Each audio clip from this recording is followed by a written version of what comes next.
Dear friends, after a tiring and stressful day, welcome to Mysterious Sleep Stories. I'm so glad you're joining us tonight. Whether you're curled up in your bed as darkness falls or drifting through the silent hours when a world holds its breath, you've found the perfect place to unwind. This is a sanctuary for the mysterious, the inexplicable, and the historically fascinating.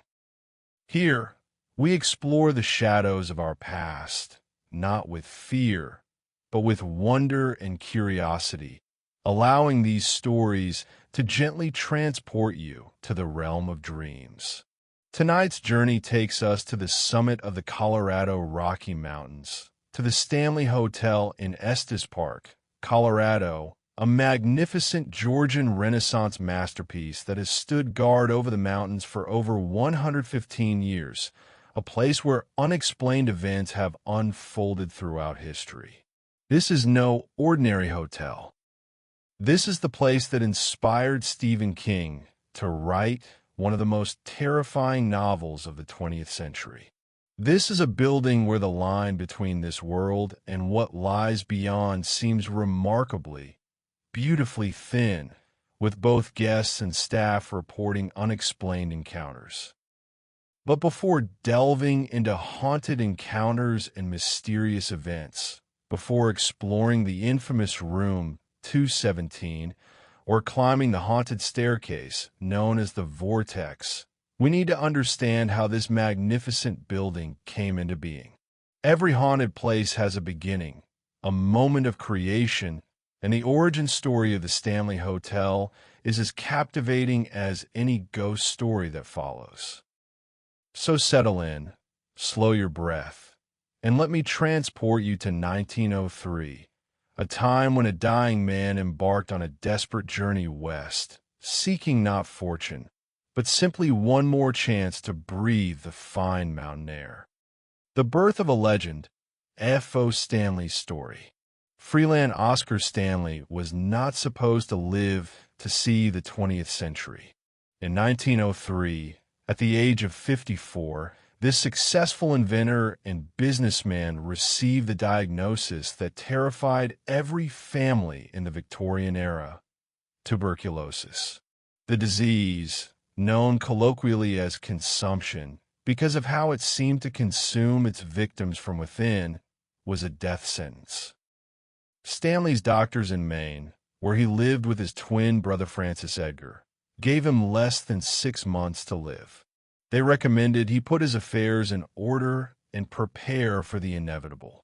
But Freeland Oscar Stanley, or F.O. as he was known, was not a man who accepted defeat easily.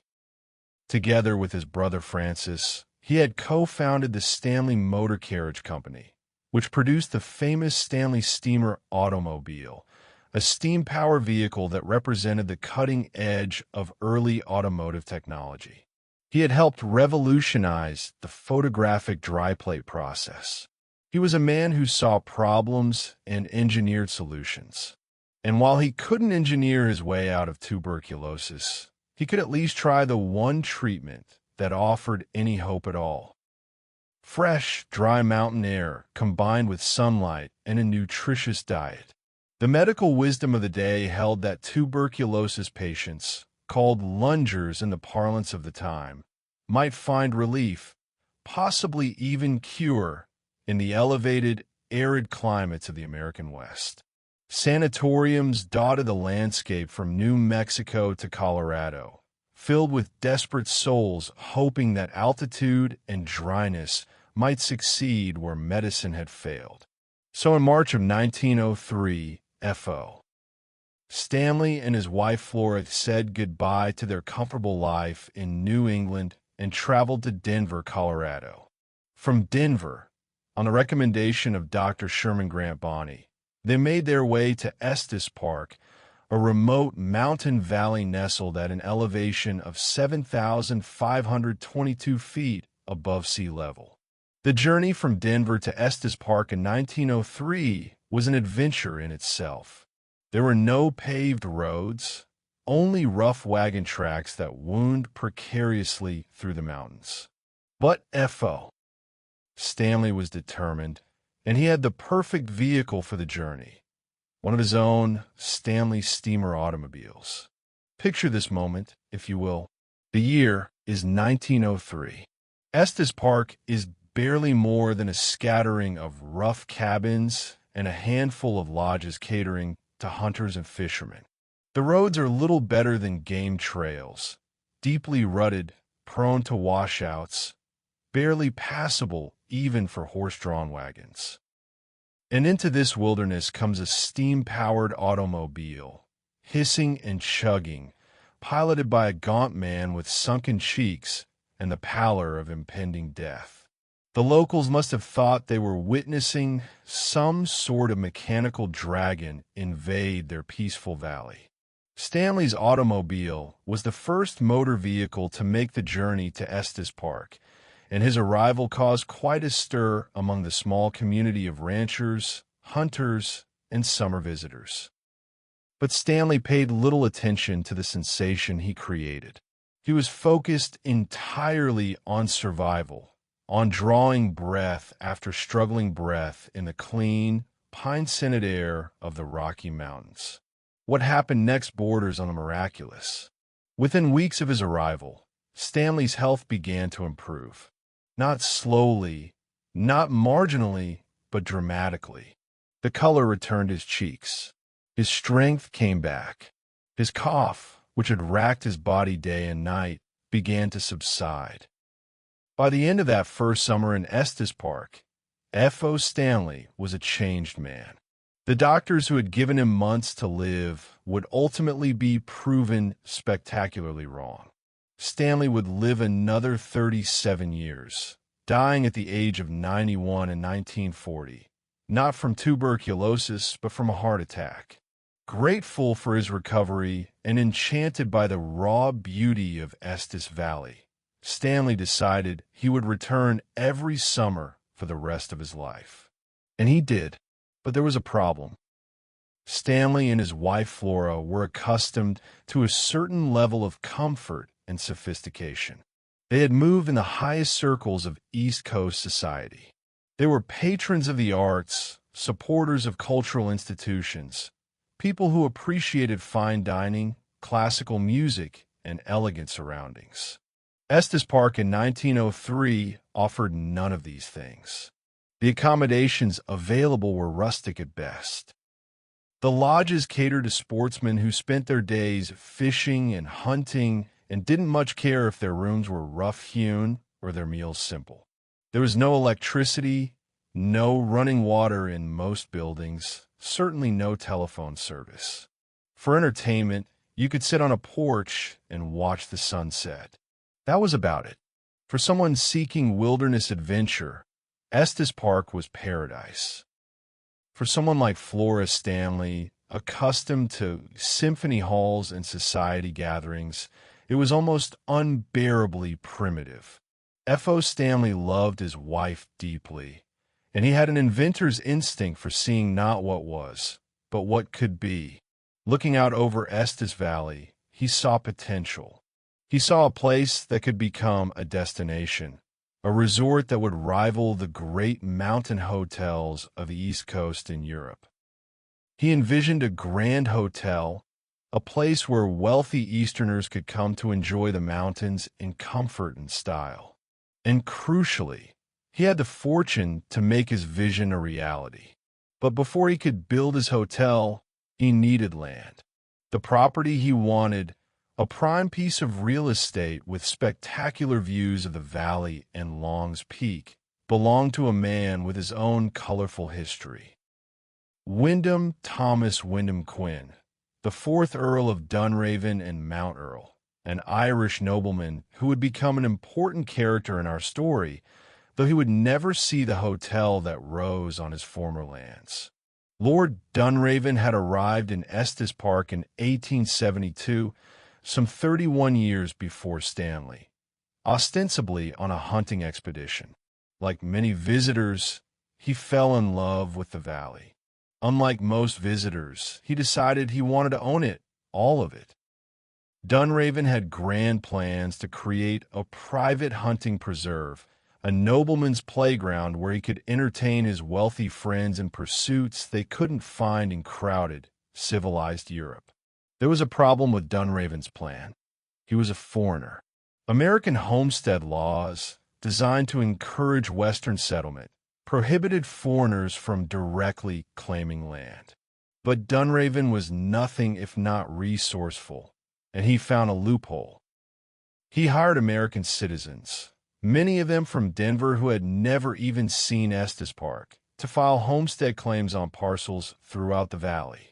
Once they established their claims, they would sell the land to Dunraven's company, the Estes Park Company Limited, for a pittance, usually between $5 and $10 an acre.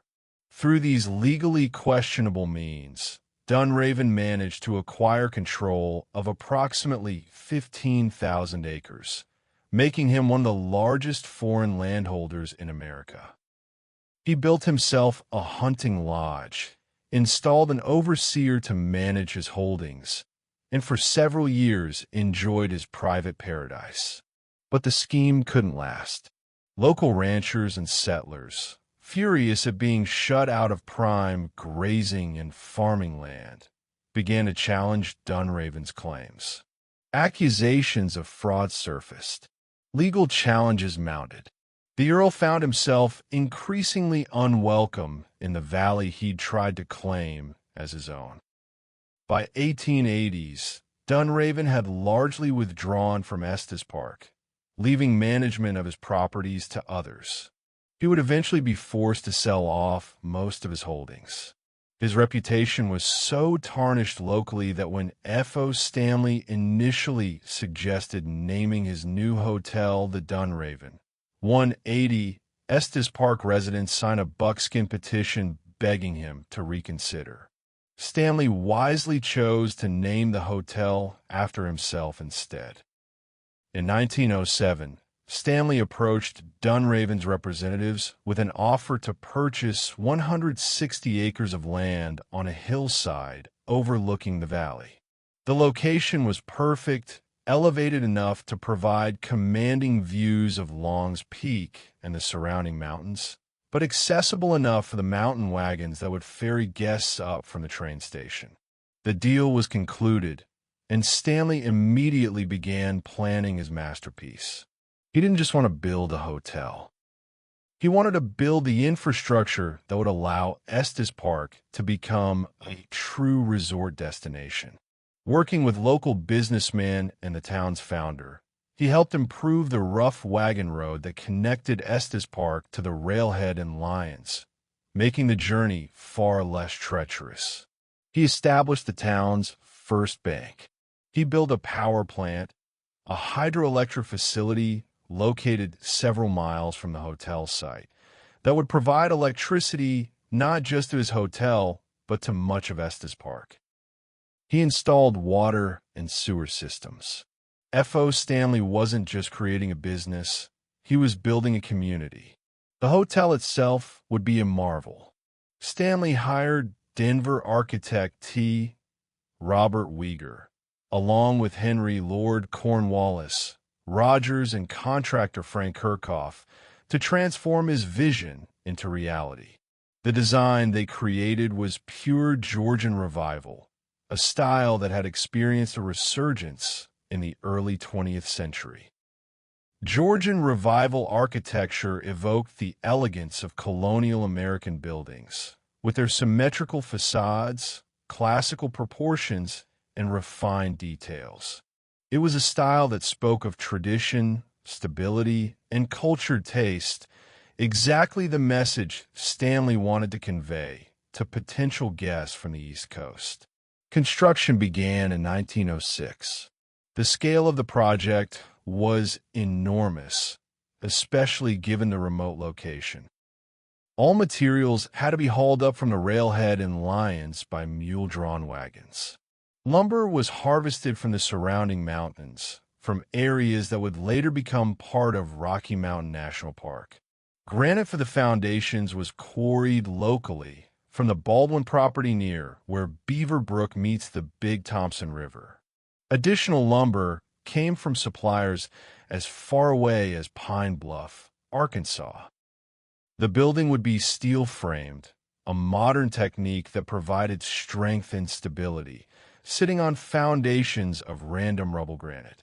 The exterior would be clad in clapboard siding, painted a rich yellow ochre, a color associated with wealth and prestige in the early 1900s, though this would later be changed to the white that has become the hotel's signature. The main hotel building would be 4 stories tall, with 140 guest rooms.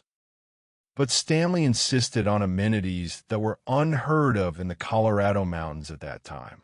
Every room would have its own bathroom, a luxury that even many fine East Coast hotels couldn't claim.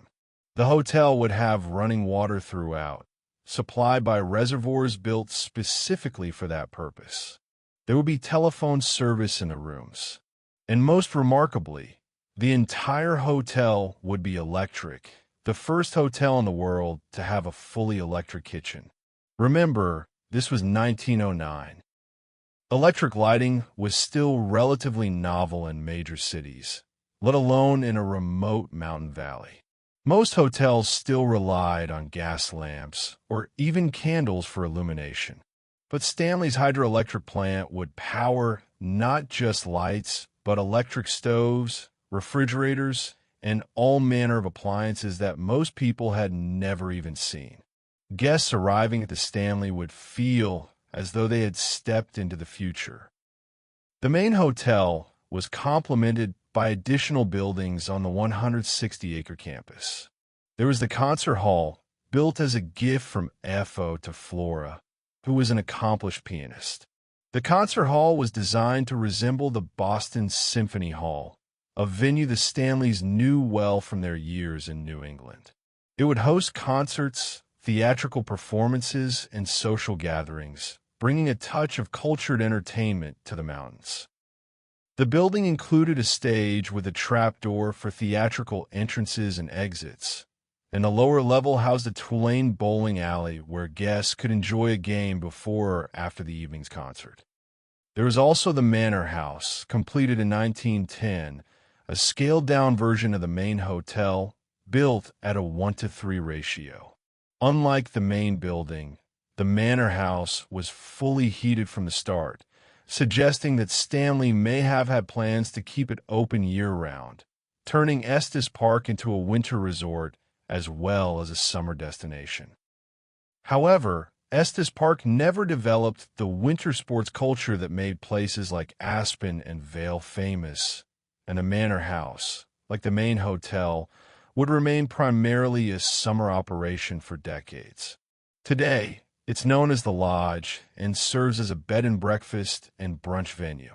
Additional structures included a manager's cottage, a gatehouse, a carriage house, and several other support buildings. The entire complex was connected by carefully maintained grounds, with manicured lawns and gardens that provided a stark but beautiful contrast to the wild mountain landscape surrounding the property. By the time the Stanley Hotel opened its doors on July 4th, 1909, F.O. Stanley had invested approximately $500,000 into the project, equivalent to roughly $17 million in today's currency.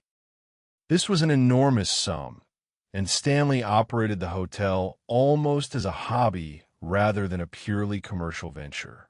He once remarked that he spent more money operating the hotel each summer than he earned from it. But profit wasn't really the point. The Stanley Hotel was a labor of love, a monument to Stanley's gratitude for the mountain air that had saved his life, and a gift to his wife Flora, who could now summer in the mountains surrounded by the elegance and culture she loved. The hotel's opening was a sensation. Guests arrived via Stanley's fleet of specially designed mountain wagons, steam-powered vehicles that could seat multiple passengers and navigate the rough mountain roads with relative ease. These were essentially large Stanley steamers modified for passenger service, and the journey from Lyons to Estes Park in one of these magnificent machines was part of the experience, adventure that began the moment visitors stepped off the train. Pulling up to the hotel must have been breathtaking. The main building, painted in its original mustard yellow with white trim, rose 4 stories above the landscape. Its Georgian columns and symmetrical facade presenting an image of refined civilization in the wilderness. A covered porte-cochere at the entrance allowed guests to disembark from their vehicles protected from the weather. Porters in crisp uniforms would whisk away luggage. And stepping through the doors, visitors would find themselves in a lobby that could have graced any fine hotel in Boston or New York. The grand staircase immediately caught the eye, rising from the lobby with elegant spindles arranged in sets of 4, representing the 4 seasons. The wood gleamed with polish. Electric lights, a wonder in themselves, illuminated every corner. Fresh flowers adorned tables. The air smelled of furniture wax and the subtle perfume of the well-to-do women who gathered in the lobby to see and be seen. Guest rooms were spacious and beautifully appointed. Private bathrooms, unheard of in most hotels, allowed guests to bathe in privacy and comfort. Large windows provided views of the mountains or the valley below. Telephones allowed guests to place calls without leaving their rooms, though in 1909, there weren't many places to call from Estes Park. But it was the principle of the thing, the modernity, the sense that this remote mountain hotel was connected to the larger world. The dining room served elaborate meals prepared in that state-of-the-art electric kitchen.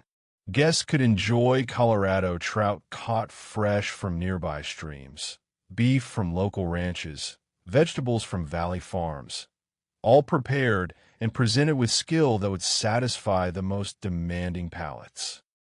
In the evenings, after dinner, guests could stroll over to the concert hall, where they might hear Flora Stanley herself perform classical piano pieces, or enjoy a visiting orchestra, or attend a theatrical performance staged by touring companies that now included the Stanley in their circuits. Flora Stanley was integral to the hotel's success and its ambience. She was more than the owner's wife. She was an accomplished artist, a trained pianist who had performed professionally before her marriage. She brought culture and sophistication to Estes Park, organizing concerts and recitals, supporting local artists, creating an atmosphere of refined entertainment that complemented the natural beauty of the surroundings. Flora was known for her grace, her kindness to staff and guests alike, and her genuine love for music. The concert hall was her domain, and even after she could no longer perform publicly due to age and health, she would often sit quietly in the music room of the main hotel, adjacent to the lobby, playing piano for her own enjoyment and for any guests who happened to be nearby. The Stanley quickly became a destination for the wealthy and famous. The unsinkable Molly Brown, the Titanic survivor and Denver socialite, was a regular guest. John Philip Sousa, the famous composer and conductor known as the March King, performed in the concert hall, his stirring military marches echoing off the mountains.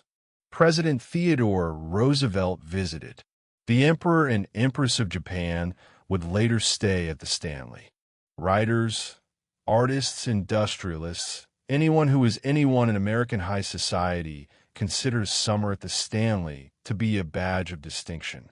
4FO. Stanley, the hotel's success must have been deeply satisfying, though perhaps not in the way most businessmen measure success. He wasn't making much money from the operation, if any, but he was making memories. He was providing joy. He was building community, and he was living, thriving, robust, and healthy in his 70s and 80s, long past the age when tuberculosis should have claimed him. Every morning he spent on the veranda of his hotel, looking out at Long's Peak with the sun warming his face, was a morning he had never expected to have. Every concert he attended, every conversation with interesting guests, every improvement he made to Estes Park's infrastructure was a gift, an extra chapter in a life that should have ended in 1903. F.O. Stanley continued to summer at his hotel well into his 80s. He and Flora maintained their suite there, greeting guests, hosting social gatherings, taking their meals in the dining room alongside visitors who often had no idea they were sitting next to the legendary inventor and entrepreneur who had created this mountain paradise.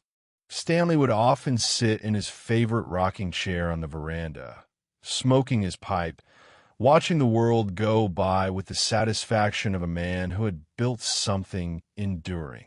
But nothing lasts forever. Financial pressures mounted as the hotel aged and tastes changed. In 1926, Stanley sold the property to a private company formed specifically to operate it. The venture failed, and in 1929, Stanley had to repurchase his beloved hotel out of foreclosure. The following year, in 1930, he sold it again, this time to Roe Emery, a fellow automobile magnate and hotel owner from Denver.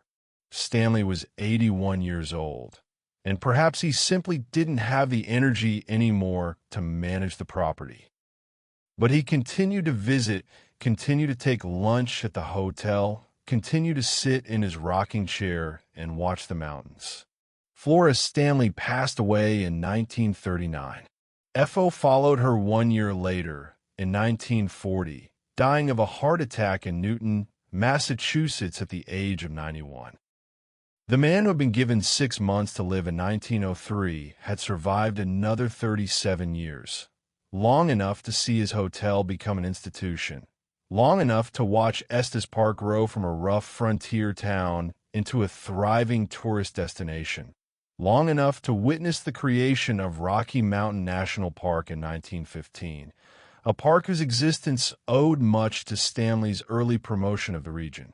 But though F.O. and Flora Stanley died, some say they never really left. From almost the very beginning, there were whispers that the hotel was haunted.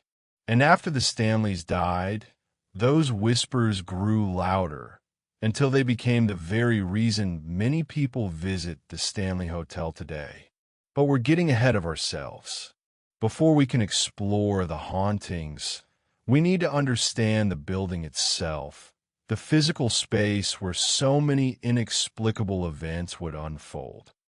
The architecture and original grandeur. To understand the reported paranormal activity at the Stanley Hotel, you must first understand the building itself. Architecture isn't just walls and windows. It's space and light, proportion and perspective. It's the way sound echoes in a hallway, the way shadows fall across a staircase, the feeling you get in a room based on nothing more than its dimensions and the placement of its doors. The Stanley Hotel was designed with Georgian revival principles, and these principles created specific qualities that would later become important to our story. Georgian revival architecture is fundamentally about order and symmetry. The main facade of the Stanley Hotel presents a perfectly balanced composition. The central entrance is flanked by windows arranged in regular patterns, 3 across on the first floor, 5 across on the second, creating a mathematical rhythm that the eye finds pleasing. The roof line is punctuated by dormer windows, again arranged symmetrically. Everything speaks of control, civilization, human mastery over the chaotic natural world. But inside, the story becomes more complex. The Stanley is a large building, and as in any building of significant size, there are parts that see constant activity and parts that are quieter, more isolated. There are main corridors that connect public spaces and secondary hallways that lead to service areas. There are grand, well-lit rooms designed to impress, and smaller, more intimate spaces tucked away where staff once worked or guests once gathered quietly. This mixture of public grandeur and private intimacy creates a landscape of varying energies, if you will, areas that feel open and active, and areas that feel close and still. Let's begin with what guests would have experienced in those early days and what visitors still experience today. You enter through the porte cochere, stepping out of bright Colorado sunshine into the relative dimness of the lobby. Your eyes need a moment to adjust. When they do, you see that grand staircase directly ahead, rising up and then splitting, one branch curving to the left, one to the right, both leading to the second floor. The staircase is the architectural heart of the building, the element that immediately communicates scale and importance. The spindles of the staircase, as mentioned earlier, are arranged in sets of 4, representing the 4 seasons. This is the kind of detail that Georgian Revival architects loved, symbolic touches that added meaning beyond mere function. But there's something else about that staircase, something harder to quantify. The way it rises and splits creates interesting sightlines. Standing at the bottom, you can see only so far up before the stairs curve away. Someone standing at the top can look down and see you, but you might not immediately see them. Light falls in unusual ways, creating areas of brightness and shadow. The acoustics are interesting too. Sound travels up staircases in peculiar ways, bouncing off walls, being absorbed by carpets, creating echoes and distortions. Today, this staircase is known as the Vortex by paranormal investigators and ghost tour guides. We'll discuss that phenomenon more later, but for now, just understand that the architectural features of this staircase create natural effects that, combined with human psychology and perhaps something more, make it a focal point for unusual experiences. Moving past the staircase into the main lobby area, you find yourself in a large open space designed for gathering and socializing. This was the era when hotel lobbies were living rooms for guests, places where people came to see and be seen. There would have been comfortable furniture arranged in conversational groupings. The fireplace, still there today, provided warmth and a focal point. Large windows let in natural light. Everything was designed to be welcoming, to encourage guests to linger. To the left of the lobby, you would find the music room, a smaller, more intimate space where Flora Stanley often played piano. This room, now the 217 Wine Bar, maintains much of its original character. The acoustics are excellent, designed to project piano music throughout the first floor. Even today, guests report hearing piano music coming from this room late at night, when no one is playing. Is it residual sound somehow captured in the walls? Is it Flora's ghost, still practicing her beloved repertoire? Or is it simply the wind, or the building settling, or the power of suggestion working on the mind of a guest who knows the room's history? These are questions we'll return to. The dining room, another large public space, could seat dozens of guests at a time. Long tables accommodated families in large parties. Smaller tables allowed for more intimate meals. The kitchen, that marvel of electrical engineering, was hidden away behind swinging doors, its operation invisible to guests, but efficient beyond anything most people had experienced. The staff moved through their routines with precision born of Stanley's insistence on excellent service. Waiters in crisp white jackets served multiple courses. The silver gleamed. The china was imported. The experience was meant to rival anything you could find in a major city. Now, let's ascend that staircase to the second floor. This is where we find the first of the hotel's guest rooms. And crucially, this is where we find room 217, the room that would become the most famous in the hotel's history. But before we focus on that particular room, let's understand the layout of the guest floor. The hallways of the second floor are long, lined with doors spaced at regular intervals.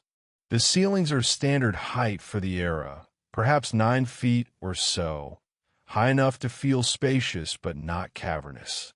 The walls would have been painted in light colors, the better to reflect the electric lighting. Carpets muffled footsteps, creating that peculiar silence that hotel corridors have, where you're aware of being in a populated building but feel oddly isolated at the same time. Room 217, along with several other premium rooms on the second floor, featured the best appointments the hotel had to offer. Larger than standard rooms, with views overlooking the valley. These were the suites given to important guests or those willing to pay a premium.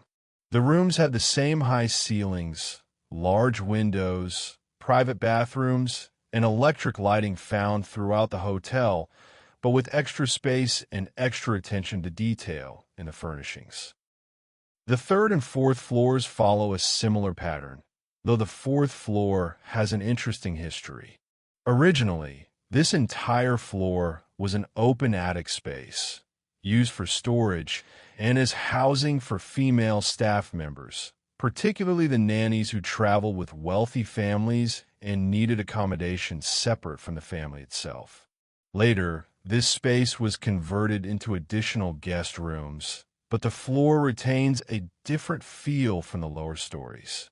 The ceilings are lower in places. The layout is slightly more irregular. The rooms are smaller, and, as we'll discover, the fourth floor is where some of the most persistent paranormal reports originate, particularly involving the spirits of children. Now let's talk about the concert hall, that beautiful building set slightly apart from the main hotel. To reach it, guests would exit the hotel and walk a short distance across the grounds. The building itself is a gem of early 20th century design, styled after the Boston Symphony Hall, though on a more intimate scale. The interior is wood-paneled, creating warm acoustics perfect for concerts and theatrical performances. The stage is raised, with that trapdoor F.O. Stanley had installed for dramatic entrances and exits. The seating was originally configured with rows of chairs facing the stage, though the layout has changed over the years as the building's use evolved. The concert hall was Flora's domain, her gift from a loving husband. She performed there often in the early years, her piano sitting center stage, her fingers moving across the keys with the skill of years of training. The audience, dressed in their summer finery, would sit in rapt attention, applauding enthusiastically when she finished. Other performers came too, local musicians, touring artists, even John Philip Sousa himself. The concert hall became the cultural heart of Estes Park, a place where mountain wilderness met European refinement. Beneath the concert hall was that bowling alley, 2 lanes where guests could enjoy a game. The lanes were removed during later renovations, but in the early days, the sound of rolling balls and falling pins would sometimes provide an unusual counterpoint to the classical music being performed upstairs. This lower level also contained storage areas and, it's worth noting, provided access to the underground spaces beneath the hotel complex. Those underground spaces are an important part of our story. The Stanley Hotel, like many buildings of its era, has an extensive basement and sub-basement, along with tunnels that connected various buildings on the property. These weren't designed for any sinister purpose. They were practical, allowing staff to move between buildings without going outside in inclement weather and providing access to utilities like plumbing and electrical systems. But underground spaces have a way of accumulating stories. They're dark, they're cool, they're quiet. They feel separate from the world above. And the Stanley's underground areas are no exception. The tunnels are narrow, with low ceilings in places. The walls are foundation stone. The floors are concrete. Pipes run overhead. The lighting, even with modern fixtures, never seems quite adequate. Staff who work in these areas report feeling watched, hearing footsteps behind them when they're alone, smelling strange odors like tobacco smoke or fresh-baked bread in areas where neither tobacco nor baking has occurred in decades. Some of this might be attributed to the acoustics of underground spaces, the way sound travels through rock and concrete in unexpected ways. But the reports are persistent enough that the hotel's ghost tours now include visits to the underground areas as a regular stop. One final architectural feature worth discussing is the building's foundation and the geology beneath it. The Stanley Hotel sits on bedrock that includes significant deposits of limestone and quartz. This is interesting for several reasons. First, these are two of the hardest, most stable types of rock, providing an excellent foundation for a large structure. Second, and more relevant to our purposes, quartz in particular has interesting properties. It's piezoelectric, meaning it generates small electrical charges when compressed. It's also used in electronics for its ability to vibrate at precise frequencies. Some paranormal researchers have theorized that large quartz deposits can somehow store or amplify energy, including what they call paranormal energy. This is highly speculative, not scientifically proven, but it's worth noting that many reportedly haunted locations sit on geology that includes quartz or limestone. The Stanley Hotel, in all its Georgian elegance, with its mix of public and private spaces, its staircases and hallways, its basement tunnels and quartz-bearing bedrock, created a stage. What would happen on that stage? The dramas both mundane and mysterious that would unfold in these spaces would transform the hotel from a simple resort into a legend. And the transformation really began on a cold October night in 1974, when a struggling writer and his wife checked into room 217 as the hotel's only guests. Stephen King's Fateful Night, October 1974. By October 1974, the Stanley Hotel had fallen on hard times. The golden years were long past. F.O. and Flora Stanley were 34 years dead. The hotel had changed hands multiple times, each owner struggling to make the property profitable. The grand amenities that had once seemed so modern were now dated. The competition from other mountain resorts had intensified. Most damaging of all, the hotel still had no central heating, having been designed as a summer resort at a time when wealthy families spent entire seasons in a single location. By the 1970s, vacation patterns had changed. People took shorter trips. They expected year-round operations and modern amenities. The Stanley Hotel, trapped in its elegant but impractical past, was losing ground. Each year, the hotel opened in late spring and closed in October, before the worst of the Colorado winter set in. The closure was necessary because heating 140 rooms with space heaters and fireplaces was both expensive and inefficient. As October approached each year, bookings would taper off, guests would check out, and eventually the staff would close the doors until the following May. It was during this twilight period, as the 1974 season wound down, that Stephen King and his wife Tabitha arrived in Estes Park. King, at 27 years old, was not yet the household name he would become.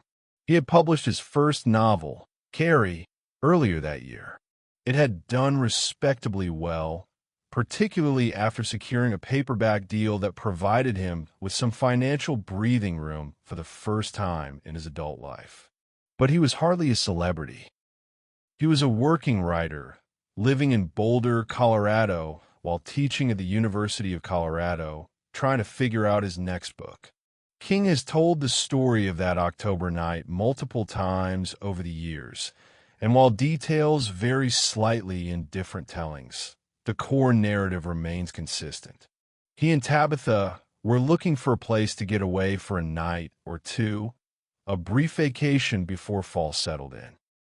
On the advice of locals who recommended the Stanley as a beautiful spot with striking views, they drove up to Estes Park on what King has said was October 30th, 1974. When they arrived at the hotel, they quickly realized they had timed their visit poorly, or perhaps, if you believe in fate, perfectly. The Stanley was closing for the season that very night. Most of the staff had already been let go. The kitchen was about to shut down. The furniture was being covered with sheets. The hotel, which could accommodate hundreds of guests, had only one booking for its final night, the Kings. They were offered a room. In fact, they were offered the best room in the hotel, room 217, and they accepted. Let's pause here and imagine what they encountered. The Stanley Hotel is a large building. During its peak season, it bustles with activity. Guests coming and going, staff hurrying through hallways, voices echoing in the lobby, the clatter of dishes from the dining room, children playing on the lawn, cars arriving and departing. The building is alive with human energy. But on that October night, with the season over and only 2 guests in residence, the Stanley would have felt completely different. Empty hotels are eerie places. This is a truth anyone who has stayed in a large hotel during the off-season can attest to. Buildings designed to hold many people feel wrong when they're empty. The hallways are too long and too quiet. Your footsteps echo in ways they shouldn't. Doors look like doors should, but knowing that every room behind them is empty changes how you perceive them. The shadows in corners seem darker. The occasional sound, a pipe settling, the wind outside, the building's frame adjusting to temperature changes, stands out starkly against the silence. King and Tabitha checked in, probably in a lobby that had welcomed thousands of guests over 65 years, but now held only a skeleton crew. They were shown to their room, that magnificent second-floor suite with its large windows overlooking the mountains. The bellhop, if there even was one that night, would have carried their bags, unlocked the door, perhaps explained the room's features, and then disappeared back into the empty building. They had dinner in the hotel's dining room, and this is where the strangeness of the situation really becomes apparent. King has described eating in a dining room set for hundreds, with all the chairs upturned on the tables, except for the 2 at the table where he and Tabitha sat.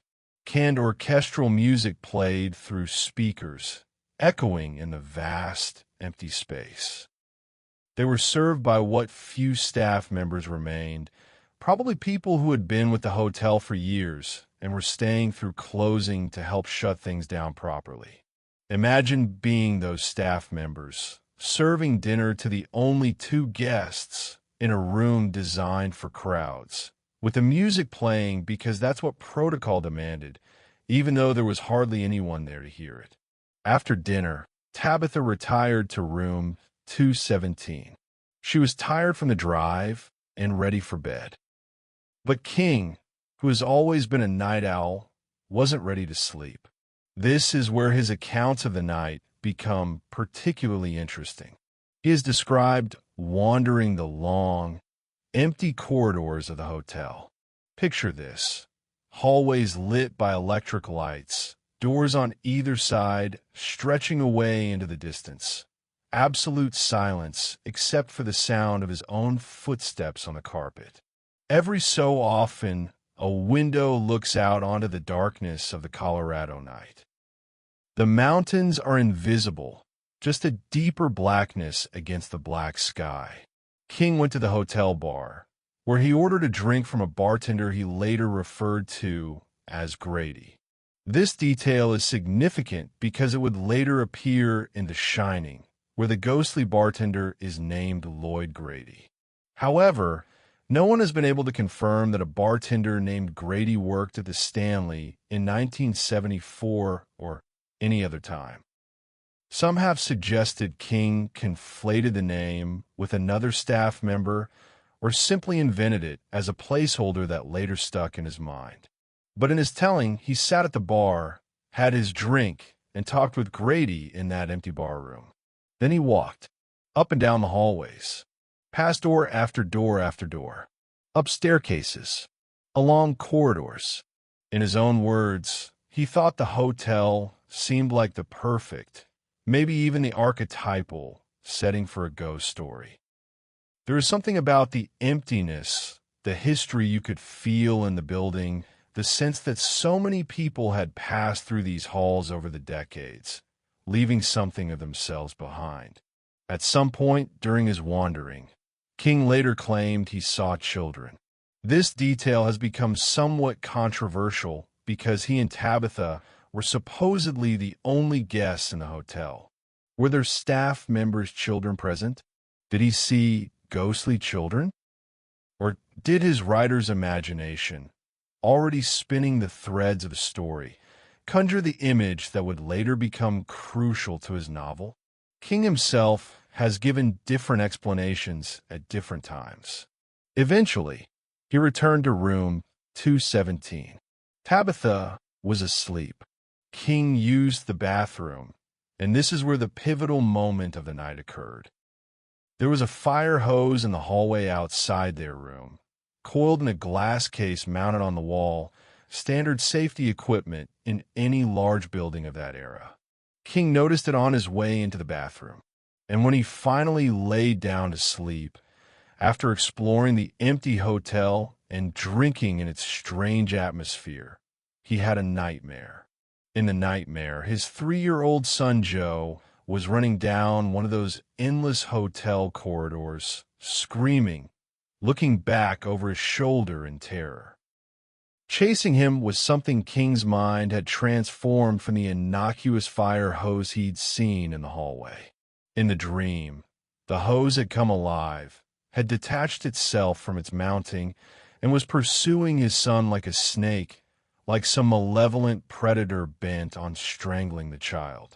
King woke from the nightmare in a state of terror and creative excitement.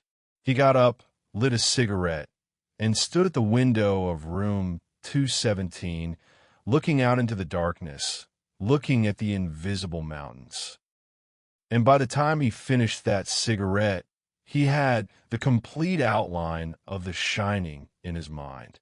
The isolated hotel, the family caretaking it through the winter, the young son with psychic abilities, the father slowly succumbing to the malevolent influence of the building.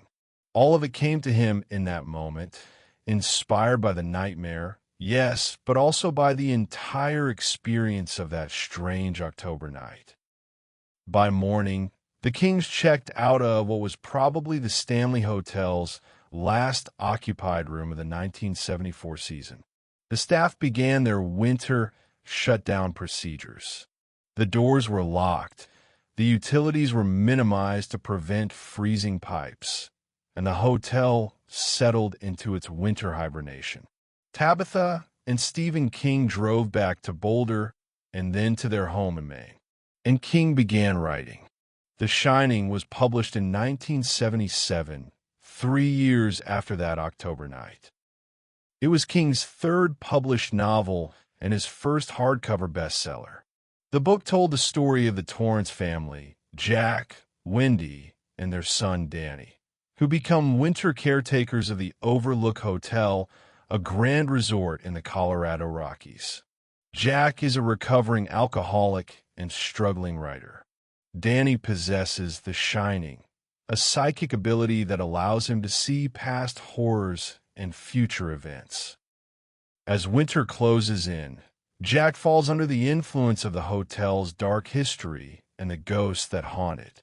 The descent into madness and terror that follows is one of the most compelling horror narratives of the 20th century. The Overlook Hotel in King's novel is not exactly the Stanley Hotel. King made significant changes. The Overlook is open year-round as a ski resort, closing only briefly in the fall between summer and winter seasons. Its setting is more remote than Estes Park. The hotel in the book has a notorious history of violence and crime that the real Stanley thankfully lacks. Room 217, which features significantly in the novel, becomes the center of supernatural evil in King's version.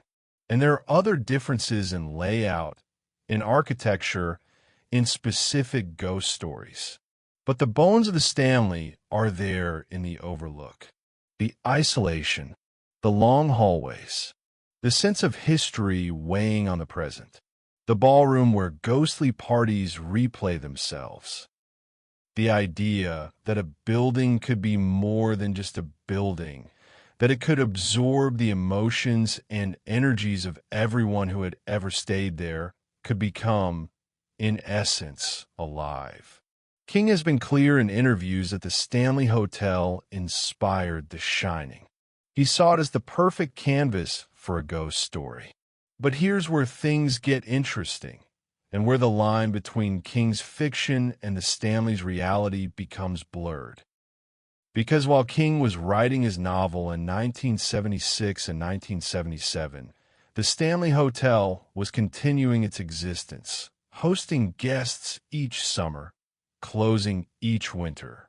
And people were already whispering that the hotel was haunted. These weren't stories inspired by The Shining, which hadn't been published yet. These were stories that predated King's visit. Staff members reported strange occurrences. Guests told of odd experiences in their rooms. The piano in the music room would sometimes be heard playing when no one was there. Footsteps echoed in empty hallways. Doors opened and closed on their own. Objects moved. And, crucially, room 217, the very room King had stayed in, already had a reputation for being haunted, though King might not have known this when he checked in that October night. The room's reputation stemmed from an incident that occurred in 1911, just 2 years after the hotel opened. We'll explore this incident in detail shortly, but for now, understand that there was already a ghost story associated with room 217 long before Stephen King slept there. Did King's nightmare tap into something real about that room?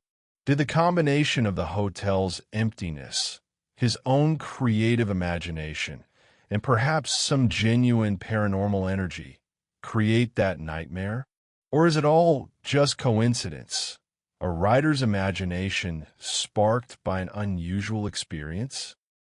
When The Shining was published and became a bestseller, and then when Stanley Kubrick adapted it into a film in 1980, the Stanley Hotel found itself suddenly famous. People who had never heard of Estes Park now knew about the hotel that had inspired Stephen King. The management, which had been struggling to fill rooms for years, suddenly had more bookings than they could handle. Everyone wanted to stay in room 217. Everyone wanted to walk those hallways King had walked, to feel what he had felt. There's an irony here that King himself has noted. The Stanley Hotel, which was declining into near obsolescence in the 1970s, was saved by a horror novel that portrayed a similar hotel as a place of madness and death. You might think that associating a real hotel with King's terrifying fiction would drive guests away. Instead, it drew them in. People wanted to experience that free zone of fear. They wanted to stand in a real place connected to a fictional nightmare. The Stanley became a destination precisely because of its connection to The Shining. But King was never entirely happy with Kubrick's film adaptation. While the 1980 movie is now considered a classic, King felt that Kubrick had fundamentally misunderstood his novel. Kubrick's Overlook Hotel is cold and sterile, a modernist nightmare. The film was shot almost entirely on sound stages in England, with exterior shots filmed at the Timberline Lodge in Oregon, not at the Stanley. King's vision, rooted in his experience at the Stanley, was warmer, more traditionally elegant, a grand old hotel fallen on hard times rather than a soulless modern building. So in 1997, King wrote and produced his own television miniseries adaptation of The Shining, starring Steven Weber and Rebecca De Mornay. And this version was filmed at the Stanley Hotel itself. The hotel became the Overlook, at least for this adaptation. Scenes were shot in the lobby, on that grand staircase, in the hallways, and yes, in room 217. The ballroom scenes were filmed in the hotel's McGregor room. Exteriors captured the Stanley's white facade against the Colorado mountains. The production brought renewed attention to the Stanley. Fans of King's work, fans of the miniseries, and fans of the macabre in general began making pilgrimages to Estes Park. The hotel, which had finally added central heating and opened year-round in 1983, began offering ghost tours. These tours, which continue today, take visitors through the hotel's most haunted locations, sharing both the historical facts and the ghostly legends that have accumulated over the decades. Room 217 remains the centerpiece of any discussion of the Stanley Hotel, both for its connection to King and for its own long history of reported paranormal activity. But to understand Room 217 properly, we need to go back further than 1974, back to 1911, when something happened in that room that may have marked it forever. Room 217, the heart of the haunting. It was June 25th, 1911, a Sunday evening.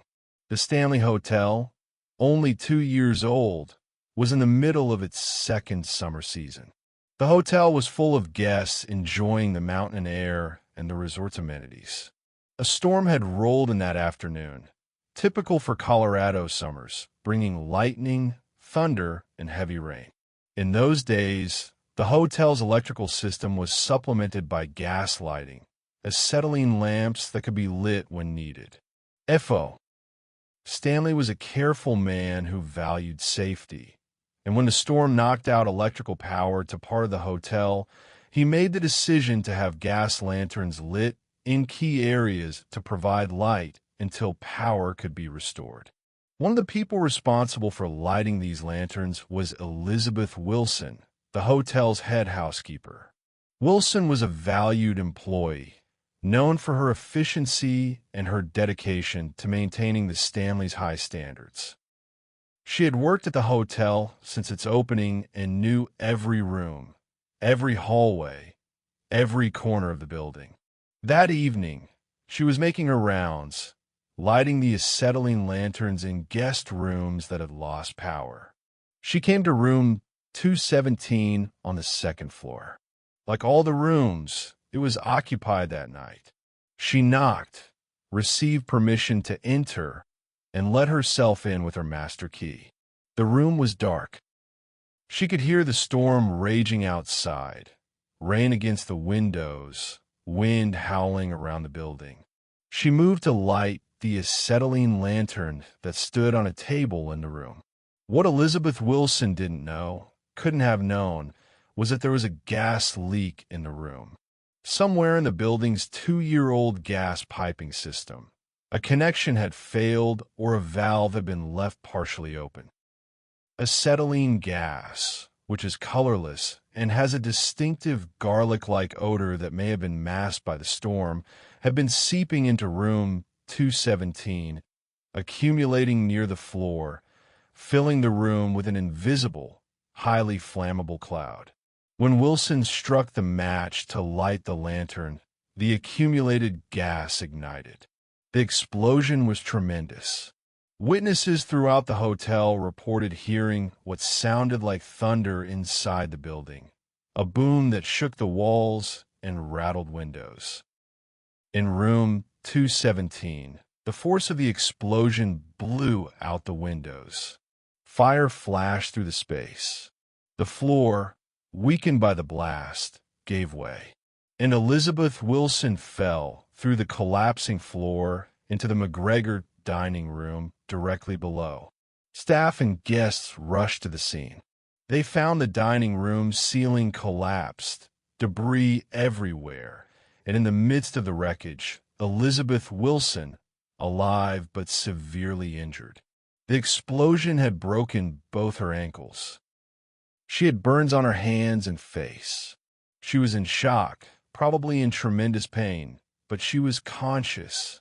F.O. Stanley himself helped organize her rescue and transport to medical care. Here's where the story takes a turn that makes it all the more poignant. Elizabeth Wilson recovered. Both her ankles healed, though she likely walked with some difficulty for the rest of her life. The burns healed, and when she was well enough to return to work, she came back to the Stanley Hotel. She returned to her position as head housekeeper, the job she had been doing when the explosion nearly killed her. Think about what this means. She could have left. She could have sued the hotel, though lawsuits were less common in that era, and employers were much less liable for workplace injuries. She could have found work somewhere else, anywhere else, at a place that didn't hold the memory of that traumatic night. But she didn't. She returned to the Stanley, walked those same hallways, cleaned those same rooms, and presumably at some point, she entered room 217 again to clean and prepare for guests. Elizabeth Wilson worked at the Stanley Hotel until she retired in her 90s. She became an institution herself, a fixture of the hotel, known by generations of staff and regular guests. When she finally passed away, many years after the explosion, she was remembered fondly as someone who had dedicated her life to the Stanley and its service. But death, according to many people, was not the end of Elizabeth Wilson's service to the hotel, because almost immediately after she died, guests staying in room 217 began reporting strange occurrences.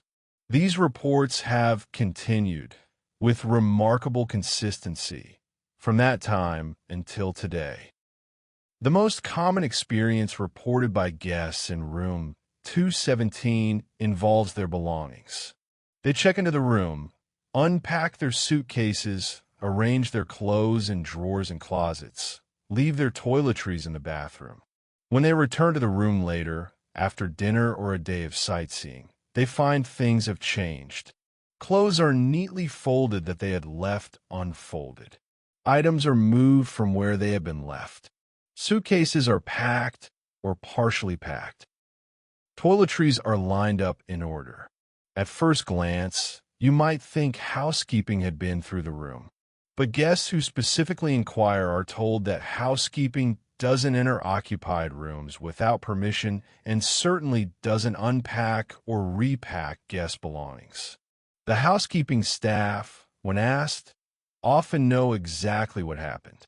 "Oh, that's just Mrs. Wilson," they'll say. "She's still taking care of the room."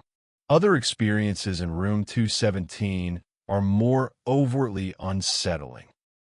Guests report lights turning on and off by themselves.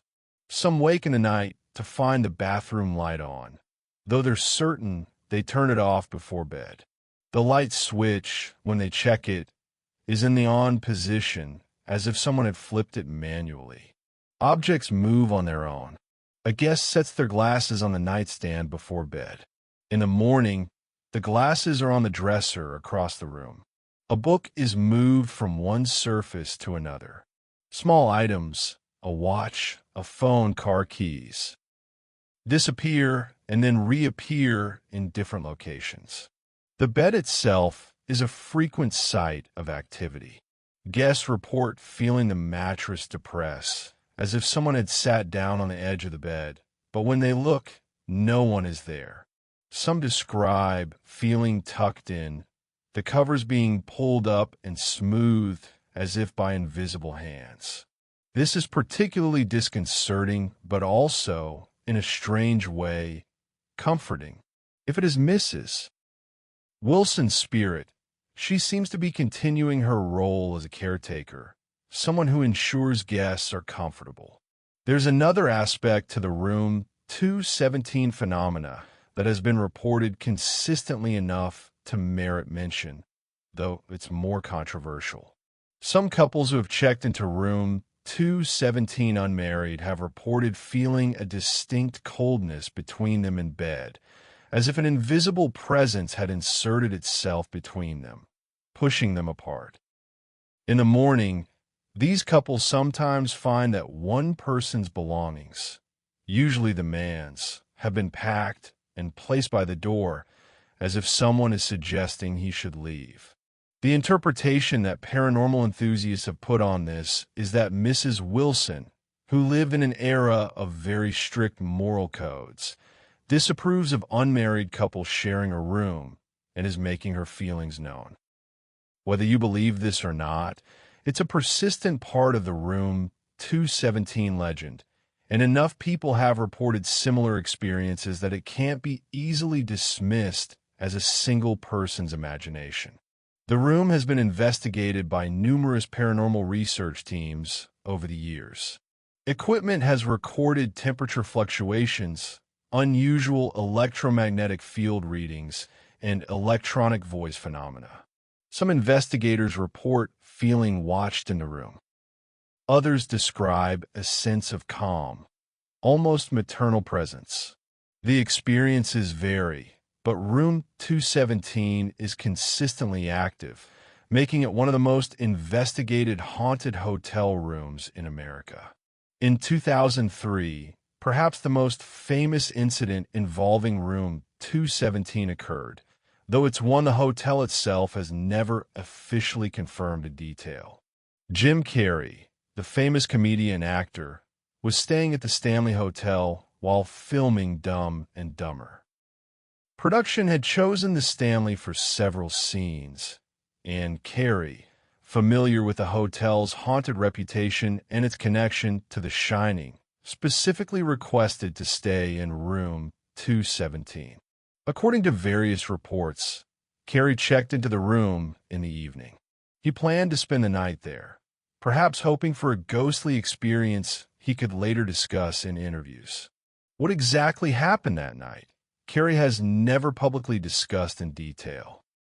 But hotel staff and crew members have reported that Carrey fled the room in the middle of the night, showing up at the front desk demanding a different room immediately. He allegedly spent the rest of the night elsewhere in the hotel and refused to discuss what had happened in room 217. To this day, he hasn't provided a detailed public account of his experience, though he's confirmed in interviews that something happened that deeply disturbed him. What could affect a man like Jim Carrey so profoundly? He's made a career of comedy, of not taking things too seriously, of maintaining a playful irreverence toward life. He's not someone you'd expect to be easily frightened. Yet something in room 217 shook him badly enough that he wouldn't stay, wouldn't talk about it, and according to some reports, wouldn't even return to finish filming scenes at the hotel, requiring the production to work around his absence. This is the power of room 217. It's not just the historical incident with Mrs. Wilson, though that's compelling enough. It's not just the connection to Stephen King, though that adds a layer of cultural significance. It's the accumulation of experience over more than a century, the countless guests who have reported something unusual, something unexplained, something that can't be easily rationalized away. Modern visitors to the Stanley Hotel can still book room 217, though it requires planning well in advance. The room is in constant demand. Some people want to experience it because they're fascinated by the paranormal. Others want to feel a connection to Stephen King and The Shining. And some, undoubtedly, are skeptics who want to prove to themselves that there's nothing unusual about the room, that all the stories are just exaggeration and suggestion. What's interesting is that even hardened skeptics who stay in room 217 often come away with stories. Maybe they don't believe a ghost is responsible for what they experienced, but they experienced something. The bathroom light that turned on by itself, the feeling of being watched, the items that weren't where they left them, the strange sounds in the night. Whether these experiences have paranormal origins or natural explanations, they're real enough to the people who have them. Room 217 has become something more than just a hotel room. It's become a character in the Stanley Hotel's ongoing story, a focal point for both the hotel's history and its mysteries. If the Stanley is haunted, and if that haunting has a heart, a center from which everything else radiates, many people would argue that heart is room 217. But room 217 isn't alone in its reputation. The Stanley Hotel is a large building with many rooms and many stories. And perhaps the second most active paranormal location in the hotel is that beautiful concert hall where Flora Stanley once performed. The concert hall, Flora's domain. Step away from a main hotel building and cross the lawn to the east, and you'll find yourself approaching the concert hall, that elegant structure that F.O. Stanley built as a gift for his beloved wife, Flora. The building stands as a testament to the Stanleys' devotion to culture and to each other. But it has also become, over the years, one of the most paranormally active locations on the entire Stanley Hotel property. The concert hall's architecture mirrors that of the main hotel. Georgian Revival style, clapboard siding, foundation of granite, but its interior is distinctly different. Where the hotel is designed for hospitality, with guest rooms and dining spaces and lounges, the concert hall is designed for performance. The main space on the first floor is dominated by the auditorium, with its rows of seating, though the configuration has changed over the years, facing a raised stage. The wood paneling creates warm acoustics. The ceiling height allows sound to carry and resonate. Every element was chosen to make music sound as beautiful as possible.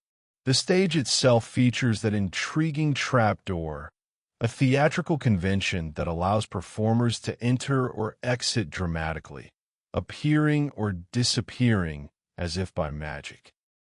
In the early days, the Stanley brought in touring theatrical companies, and this trapdoor would have been used for entrances and exits, for special effects, for the kind of stagecraft that delighted audiences in the age before film and television.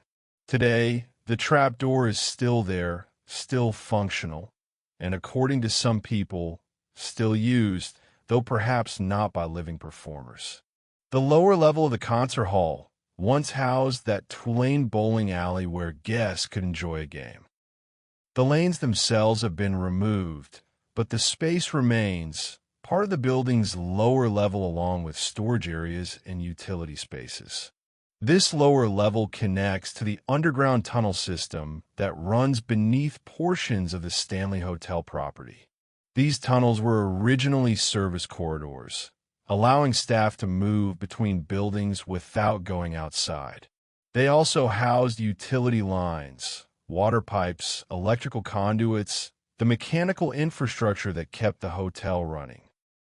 Today, the lower level and the tunnels are part of the hotel's ghost tours, and for good reason. The experiences reported down there are among the most intense at the Stanley, but we'll discuss those in a moment. First, Let's talk about Flora Stanley herself. Flora Stanley was an accomplished pianist, trained in classical music, who had performed professionally before her marriage to F.O. When her husband built the concert hall, he was acknowledging her talent and her love of music. He was giving her a space where she could perform, could teach, could share her passion with the resort's guests. And Flora used that space well. She performed regularly during the hotel's early years, her piano sitting center stage, her fingers dancing across the keys, filling the hall with Chopin, Beethoven, Mozart, Brahms. Even as she aged and her performances became less frequent, Flora would still play. Staff members would sometimes find her in the music room of the main hotel, adjacent to the lobby, playing for her own enjoyment. The music room features a piano that, according to legend, once belonged to Flora, though this may be apocryphal. What's certain is that Flora loved music, loved sharing it, and spent countless hours at the piano over the years she summered at the Stanley. Flora passed away in 1939, 1 year before her husband. She was buried in Massachusetts, where the Stanleys maintained a home when they weren't in Estes Park. And that, you might think, would be the end of Flora's connection to the concert hall. But according to numerous witnesses over the decades since her death, Flora never really left. The piano music is the most commonly reported phenomenon. It happens at night, usually late, after the public areas of the hotel have closed and the grounds are quiet. Someone walking past the concert hall, a staff member making rounds, a guest out for an evening stroll, a security guard on patrol. Here's piano music coming from inside the building. Not recorded music, live performance. Classical pieces, elegantly played, the notes clear and precise. When the listener investigates, entering the concert hall if they have access or peering through windows if they don't, they find the building empty. The piano sits on the stage or in the music room, but no one is playing it. Yet the music continues for a time, then fades away, leaving only silence and the witness wondering if they really heard what they thought they heard. Some staff members have reported this experience so many times that they no longer investigate. That's just Flora, they'll say when they hear the music. She's practicing. There's an acceptance, a sort of peaceful coexistence with the idea that Flora's spirit remains at the Stanley, still engaged with the art she loved in life. But Flora isn't the only presence reported in the concert hall. There's also the story of Lucy, though Lucy's tale is more tragic and her presence more melancholic. Lucy's story begins during one of the hotel's difficult periods. After F.O. Stanley sold the hotel in 1926, it changed hands multiple times over the following decades. Some owners were successful, others struggled.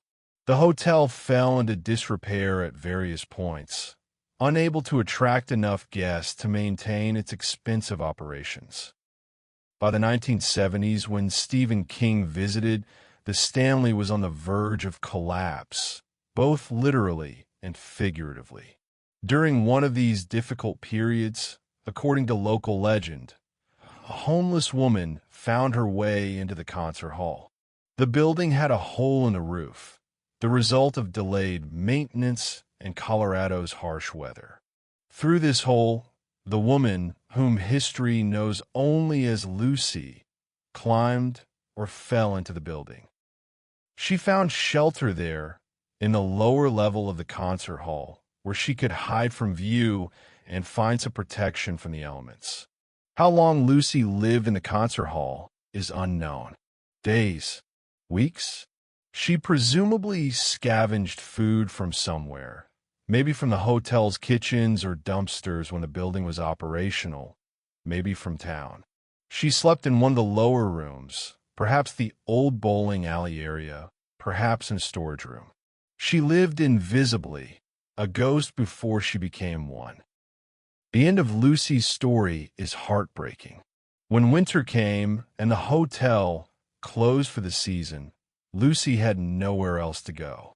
The lower level of the concert hall, where she had been sheltering, offered no heat.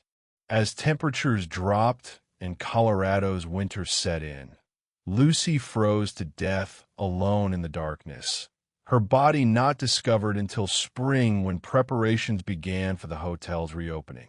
Is this story true? The hotel has no official records of anyone named Lucy dying on the property. No death certificate has been found, no news report, no documentation. It's possible the story is apocryphal, a legend created to explain the phenomena people experienced in the concert hall.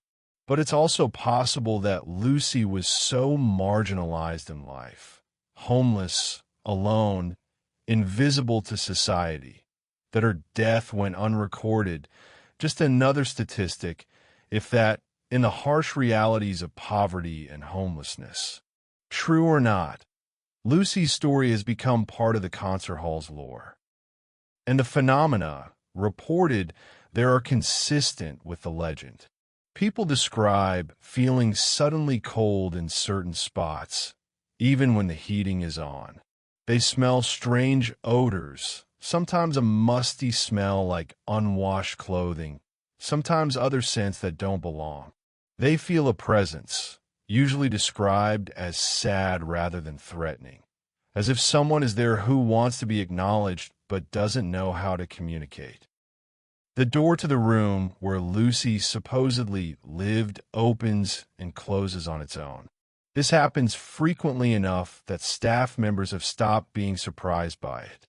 They'll secure the door, making sure it's latched properly, only to return later and find it standing open. Sometimes they hear whispers, a woman's voice speaking words they can't quite make out, as if someone is trying to talk but lacks the strength to be heard clearly. Paranormal investigators who have spent time in the concert hall report that Lucy, if that's who the presence is, seems responsive to kindness. When investigators speak to her gently, acknowledging her presence, telling her they're sorry for what happened to her, the activity sometimes increases, as if she's grateful to be noticed. Some investigators have reported feeling emotions that aren't their own while in the concert hall, waves of sadness, loneliness, and desperation that they interpret as Lucy communicating how she felt in life and continues to feel in death. Then there's Paul. Paul is a more recent addition to the concert hall's roster of spirits, but his presence is perhaps the most interactive. Paul worked as a security guard and general maintenance person at the Stanley Hotel from 1995 to 2005. He was known for being diligent about enforcing hotel rules, particularly the 11 p.m. curfew that existed during some periods of the hotel's operation. Paul would make his rounds through all the buildings, checking that doors were locked, that guests weren't causing disturbances, that everything was secure for the night. Paul died of a heart attack in 2005, reportedly while on duty. And almost immediately, staff members began reporting encounters with what they believed was Paul's spirit, continuing his rounds even in death. The experiences are particularly concentrated in the concert hall, which Paul apparently favored during his lifetime. The most common report involves hearing a male voice telling people to get out, usually around 11 p.m., the time when Paul would have been enforcing curfew. Sometimes the voice is clear and distinct. Other times it's more of a feeling, an impression of being unwelcome, of being in a place where you shouldn't be. Construction workers who have done repairs or renovations in the concert hall report being pushed or nudged, as if someone is trying to move them along, trying to get them to leave. Some have even reported being shoved hard enough to stumble. But Paul's spirit, if that's what it is, isn't uniformly hostile. Ghost tour groups often visit the concert hall as part of their experience, and guides have learned to interact with what they believe is Paul's presence. They'll ask Paul to flicker the flashlights, a common technique in paranormal investigation where EMF detectors or flashlights are set to a sensitive threshold, and spirits are supposedly able to manipulate them. According to tour guides and participants, Paul frequently obliges, causing flashlights to turn on and off in response to questions. Paranormal investigation teams have documented extensive activity in the concert hall. The TAPS, the Atlantic Paranormal Society, team from the television show Ghost Hunters, investigated the Stanley multiple times, and they consistently ranked the concert hall as one of the most active locations. They reported doors slamming open and shut by themselves, chairs being thrown, objects moving across the stage with no visible cause. They captured EVPs, electronic voice phenomena, recorded voices on audio equipment when no living person was speaking. One particularly dramatic incident occurred during a TAPS investigation in the concert hall. They had set up a table against one wall as part of their equipment station. Multiple team members witnessed the table lift off the floor approximately 6 inches and then slam back down, all while cameras were rolling. When they went to the lower level to investigate sounds of conversation they'd heard through the floor, they found the area empty. No explanation for the voices. Amy Bruni, a former TAPS investigator who has spent considerable time at the Stanley, has said that the concert hall never fails to deliver evidence. She's experienced doors slamming, objects moving, full conversations captured on audio when the building was supposedly empty. Grant Wilson, another TAPS investigator and co-founder, has called the concert hall his favorite location at the Stanley, both for its historical significance. John Philip Sousa really did perform there, and for its paranormal activity. The underground tunnels beneath the concert hall add another layer to the building's mysteries. These tunnels, as mentioned earlier, were utilitarian in purpose, allowing staff to move between buildings and housing utility lines. But underground spaces have a way of collecting legends, and the Stanley's tunnels are no exception. Walking through the tunnels today, even with modern lighting, is an unsettling experience. The ceilings are low in places, requiring you to duck or hunch. The walls are rough stone or old concrete, cool to the touch. Pipes run overhead, sometimes dripping condensation. The air smells of dampness and earth. The silence is absolute except for the sound of your own breathing and footsteps until it isn't. People report hearing other footsteps in the tunnels, echoing behind them or ahead of them, but when they look, no one is there. They smell tobacco smoke, though smoking has been prohibited in the tunnels for decades.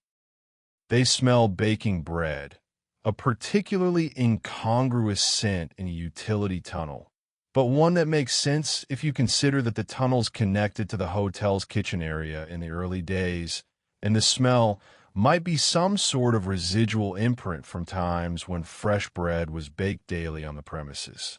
The tunnel system also provides access to the various lower levels of the Stanley's buildings, including the concert hall's basement.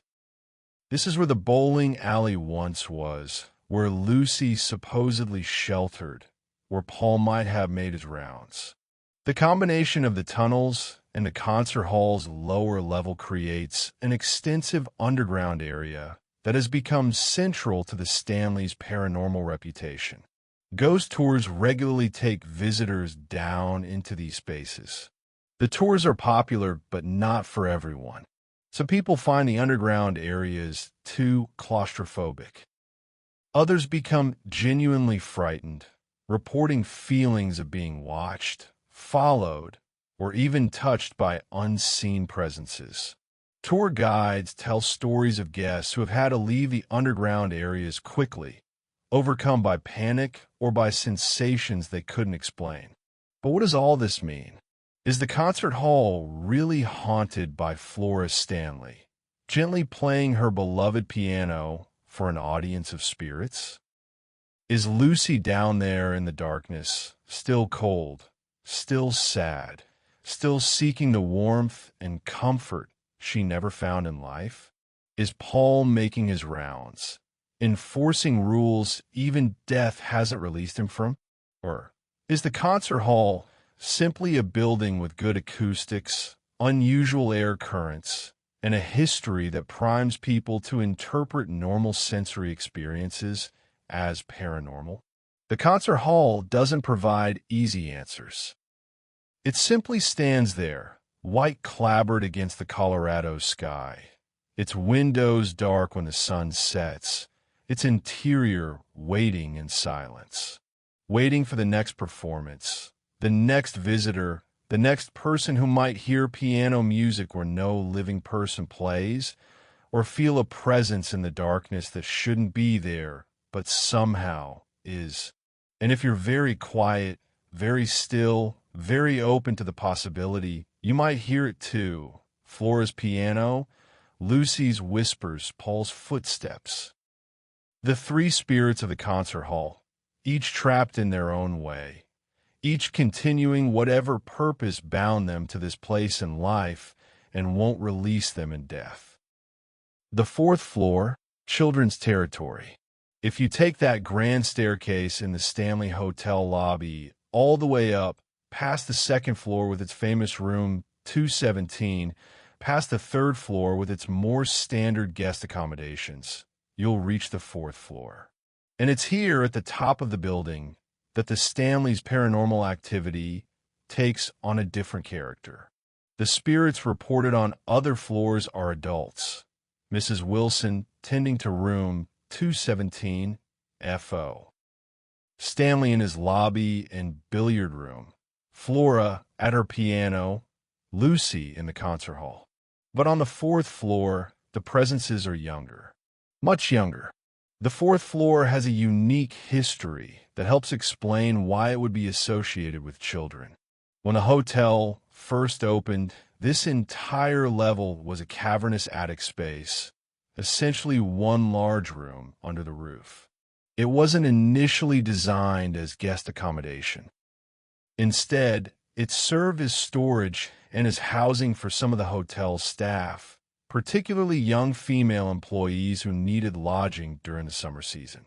As wealthy families began summering at the Stanley, they brought their children, of course, and with the children came nannies. These were the days when affluent families employed full-time childcare, young women who lived with the family and were responsible for the children's daily care. When families checked into the Stanley for their summer stay, the children and their nannies needed accommodation separate from the parents. The solution was to convert portions of the fourth floor into rooms specifically for this purpose. The result was a floor that housed children and their caretakers, away from the more formal adult spaces below. It would have been a different world up here. While parents dined formally downstairs and attended concerts in the evening and played croquet on the lawn, the children were on the fourth floor with their nannies, playing games, doing lessons, being children. The sounds of child laughter, of running feet, of games played in hallways would have been constant during the hotel's peak season. Eventually, the entire fourth floor was properly converted into regular guest rooms. Though the rooms tend to be smaller than those on lower floors, the ceilings slightly lower in places due to the roofline. The conversion happened gradually over the decades as the hotel's needs changed. But the association with children persisted, and according to many people, so did the children themselves. The hallways of the fourth floor are perhaps the most active areas. Guests staying in rooms on this floor frequently report hearing children playing in the corridor outside their doors. The sounds are exactly what you'd expect: running footsteps, light and quick, giggling and laughter, the bounce of a ball, sometimes singing or talking, though the words are never quite clear enough to understand. What makes these reports significant is the consistency and the context. These aren't vague sounds that could be anything. People describe hearing specific childlike activity. It sounded like kids running back and forth playing tag. I heard children laughing. It was like bouncing a ball down the hallway. And critically, these experiences most often occur at times when there are no children staying on the fourth floor, or sometimes when there are no other guests at all in that section of the hotel. Staff members who work the night shift report the same experiences. Housekeepers making late rounds hear children's voices and running feet. Security guards doing their nighttime checks encounter the sounds of play. Some staff members report that the activity is so consistent they've stopped being surprised by it. It's just part of working at the Stanley, particularly on the fourth floor. You hear the ghost children playing, you acknowledge them mentally, and you continue with your work. Now let's discuss specific rooms on the fourth floor, because while the hallway activity is general, certain rooms have developed particular reputations. We'll start with room 401, which has been called the creepiest room in the hotel by some investigators and guests. Room 401 has a complicated and somewhat contradictory set of stories associated with it. The room is reportedly haunted by Lord Dunraven, that Irish earl who once owned much of the land in Estes Valley. Dunraven, as you'll recall, left Estes Park in the 1880s and died in England, long before the Stanley Hotel was built. He never saw the hotel, never stayed in it, never even knew of its existence. Yet his spirit is said to inhabit room 401, particularly manifesting to women. The Dunraven connection is tenuous at best, which is why some people are skeptical of this particular ghost story. But what's not in dispute is that room 401 has consistent reports of unusual activity. Women staying in the room or entering it report being touched by unseen hands, particularly in the room's closet. The touching is sometimes described as inappropriate: hands on shoulders, arms around waists, hands brushing through hair. The feeling is distinctly unsettling, invasive in a way that goes beyond the usual haunted room experience. The closet door in room 401 opens and closes on its own. This has been witnessed by guests, staff members, and paranormal investigators. The door will be firmly closed, latched properly, and minutes later it's standing open. Close it again, and it opens again. Some people report that the closet feels particularly oppressive, as if there's a malevolent presence concentrated in that small space. Men staying in room 401 report different phenomena. They describe feeling distinctly unwelcome, as if they're intruding in a space that doesn't want them there. Some have had their belongings moved or hidden. Wedding rings have reportedly moved on their own, with one particularly famous story of a guest who placed his ring on the bathroom counter, only to watch it lift up and drop down the drain of the sink.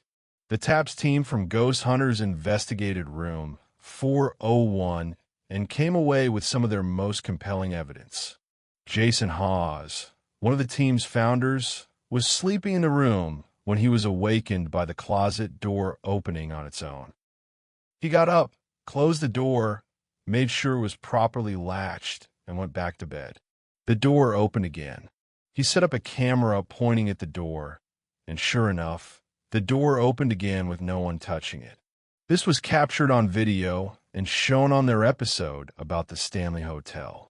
Room 407 presents a very different kind of haunting. This room is known for gentle, even caring phenomena. The most commonly reported experience is being tucked in at night. Guests lying in bed will feel the covers being pulled up over them and smoothed down as if by invisible hands. Some describe feeling someone sit on the edge of the bed, the mattress depressing under weight that isn't there. Others report waking in the morning to find their bed more neatly made than when they went to sleep, despite having slept in it all night. One story that has become part of room 407's legend involved a young boy who was staying in the room with his family. The boy apparently liked to kick his covers off during the night.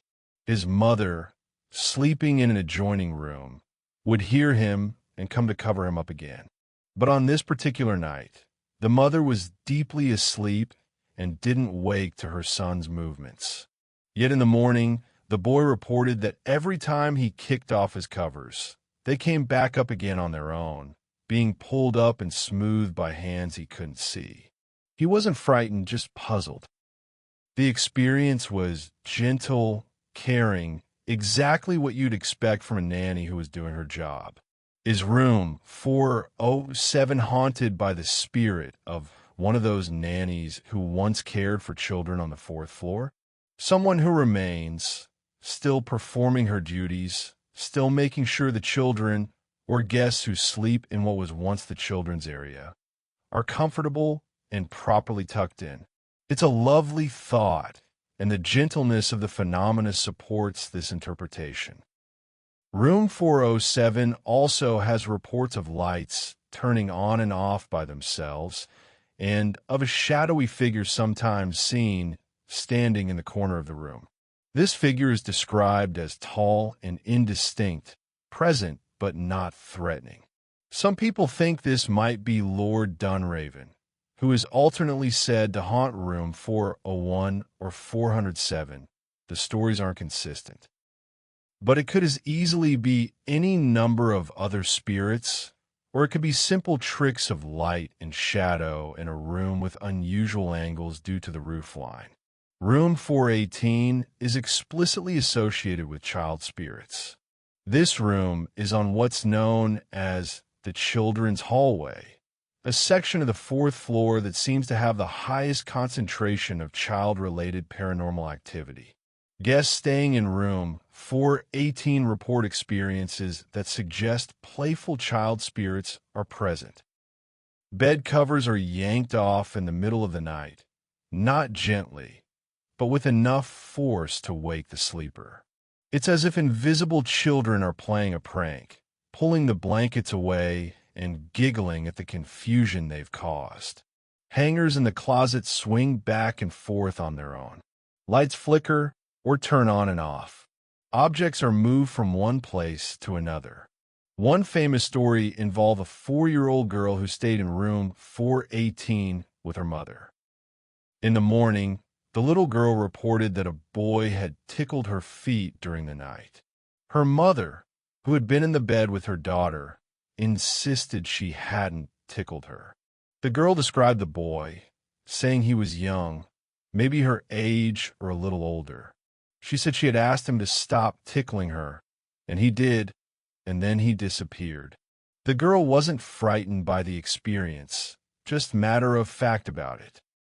She had interacted with another child, and when she asked him to stop what he was doing, he politely complied.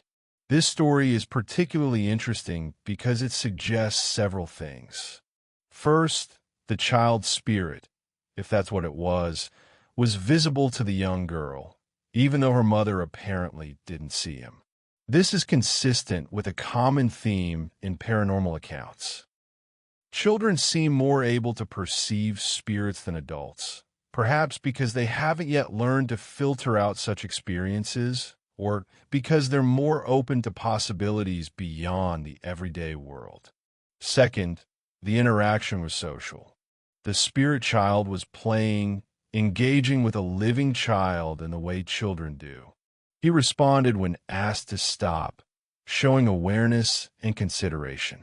This doesn't fit the typical horror movie model of malevolent ghosts. It suggests something more nuanced. A child spirit who remains on the fourth floor, perhaps lonely, perhaps just continuing to do what children do, which is play. Some paranormal investigators have theorized that the spirit of a boy named Billy haunts the Stanley, particularly the fourth floor.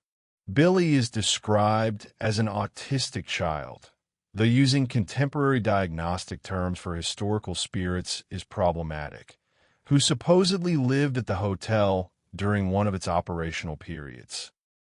Billy is said to be friendly and playful, particularly drawn to female guests, whose hair he likes to touch or play with. Some guests have reported feeling their hair being tugged or stroked by invisible hands, particularly on the fourth floor hallways. Whether Billy is one of the spirits associated with room 418, or a separate presence, or a constructed narrative to explain a variety of experiences, is unclear. What is clear is that the room has persistent reports of childlike phenomena that don't seem malicious, just mischievous and playful in the way children can be. Housekeeping staff have their own stories about room 418. They report making the bed carefully, following all the protocols for how rooms should be prepared, only to return a short time later, sometimes just minutes, and find the bed messed up as if someone had been jumping on it or rolling around. The pillows are displaced, the covers are rumpled. It's exactly what you'd see if children had been playing on the bed. But the room is empty, locked, and no one has had access to it. Room 428 rounds out the most haunted rooms on the fourth floor. This room has a very different reputation, associated not with children, but with a cowboy ghost. Guests in room 428 report seeing the figure of a man wearing a cowboy hat, either standing in the corner of the room or appearing at the foot of the bed. The cowboy is described as friendly or at least non-threatening. Some female guests have reported waking to find the cowboy leaning over them, kissing their foreheads gently before vanishing. This is obviously unsettling, waking to find a stranger in your room, but the accounts describe it as oddly tender, a good night kiss rather than anything sinister. One couple reportedly saw the cowboy in their room and asked him to leave, and he obliged, simply fading away as if respecting their wishes.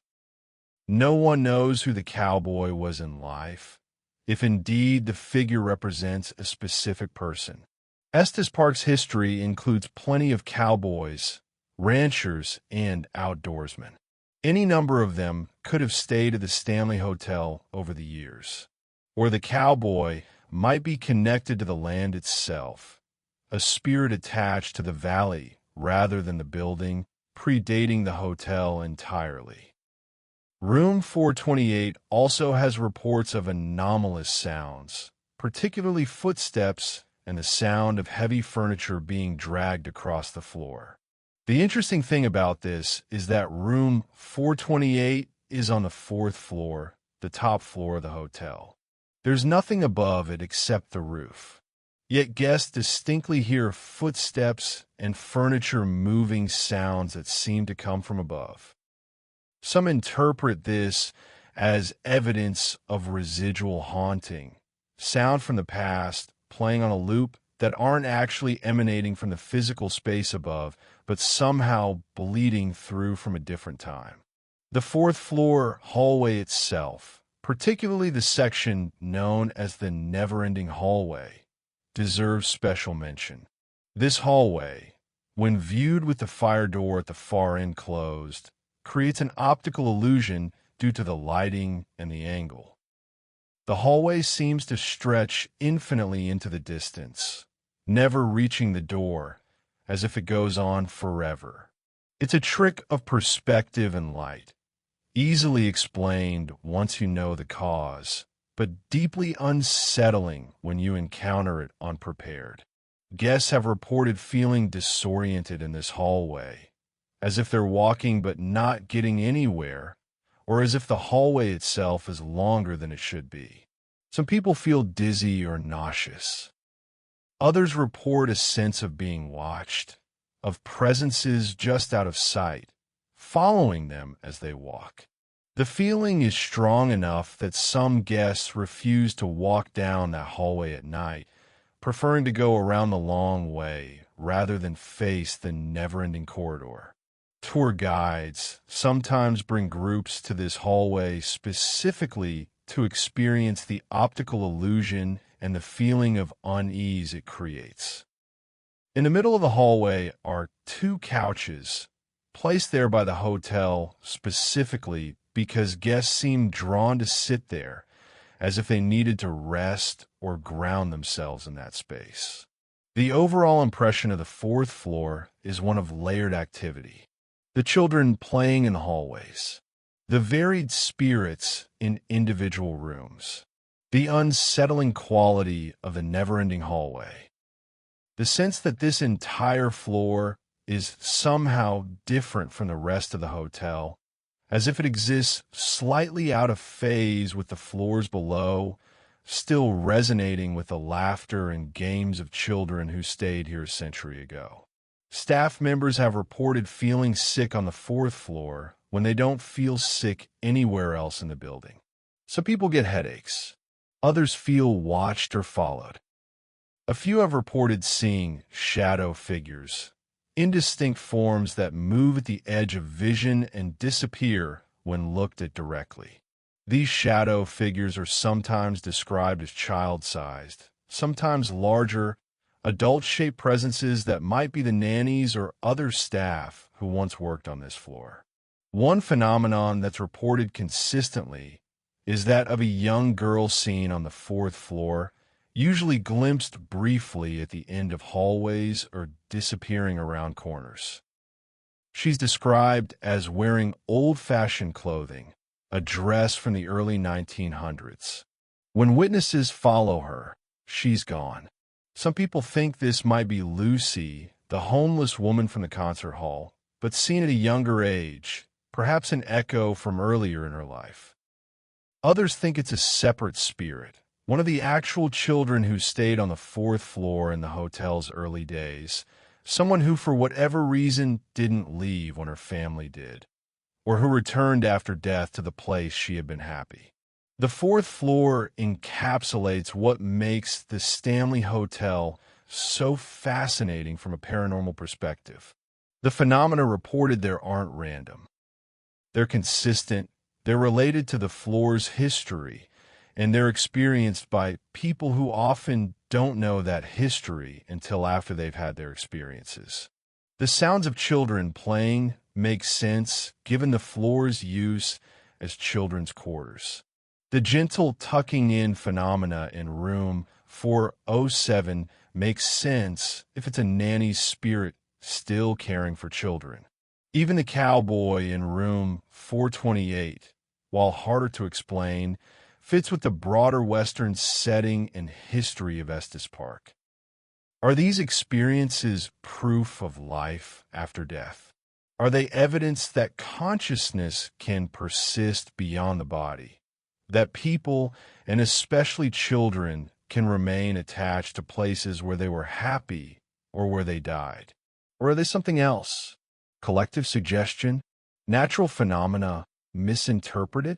The power of history and architecture to create experiences that feel paranormal but aren't? The fourth floor doesn't answer these questions.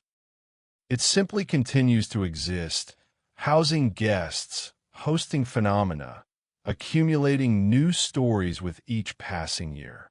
And those who stay there, who wake at 3 a.m. to the sound of children laughing in the hallway, who feel their covers being pulled up gently in the night, who glimpse a figure in old-fashioned clothing vanishing around a corner, they leave with stories of their own, adding to the ever-growing legend of the Stanley Hotel's most active floor. The Vortex and first floor phenomena. We must return now to where any guest experience at the Stanley Hotel begins, the lobby and the first floor. Because while the fourth floor may be the most consistently active area, And while room 217 may be the most famous haunted location, the first floor of the Stanley has its own remarkable collection of phenomena centered around that grand staircase known as the Vortex.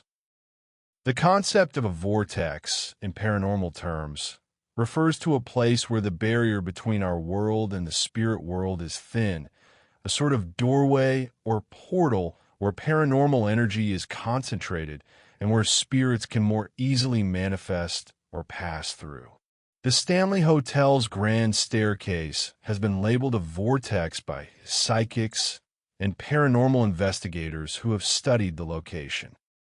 They claim to feel unusual energy there, to sense presences that aren't attached to any specific room or area, but rather seem to be traveling, coming and going, using the staircase as a passage between the floors and between worlds.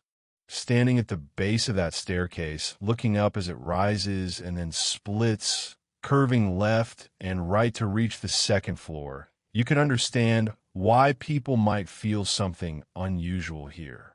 The architectural design creates interesting visual effects. The height of the staircase, the way it's lit, the way shadows fall in the corners where the stairs curve. These create a sense of depth and dimension that can play tricks on the eye.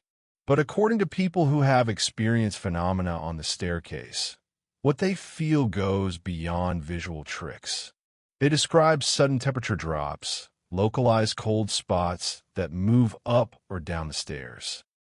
They report feeling dizzy or disoriented when standing on certain steps, as if they've suddenly lost their equilibrium.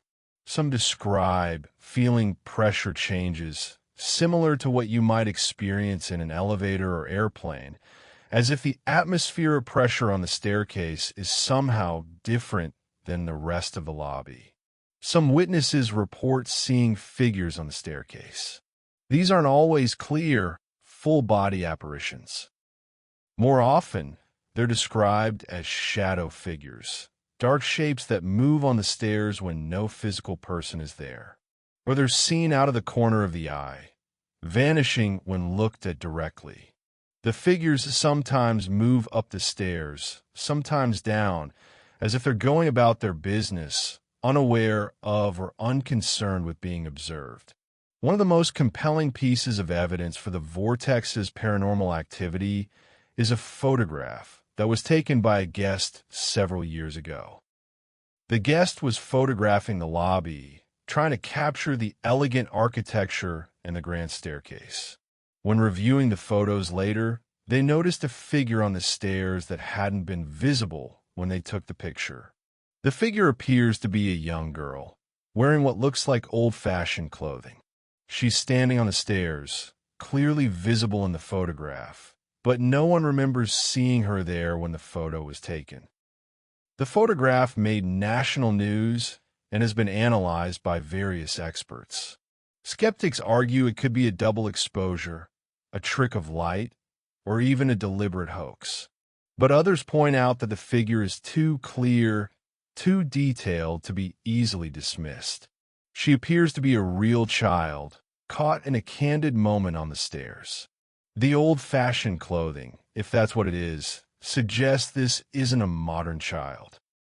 And the fact that no one saw her when the photo was taken suggests she wasn't physically present in the normal sense.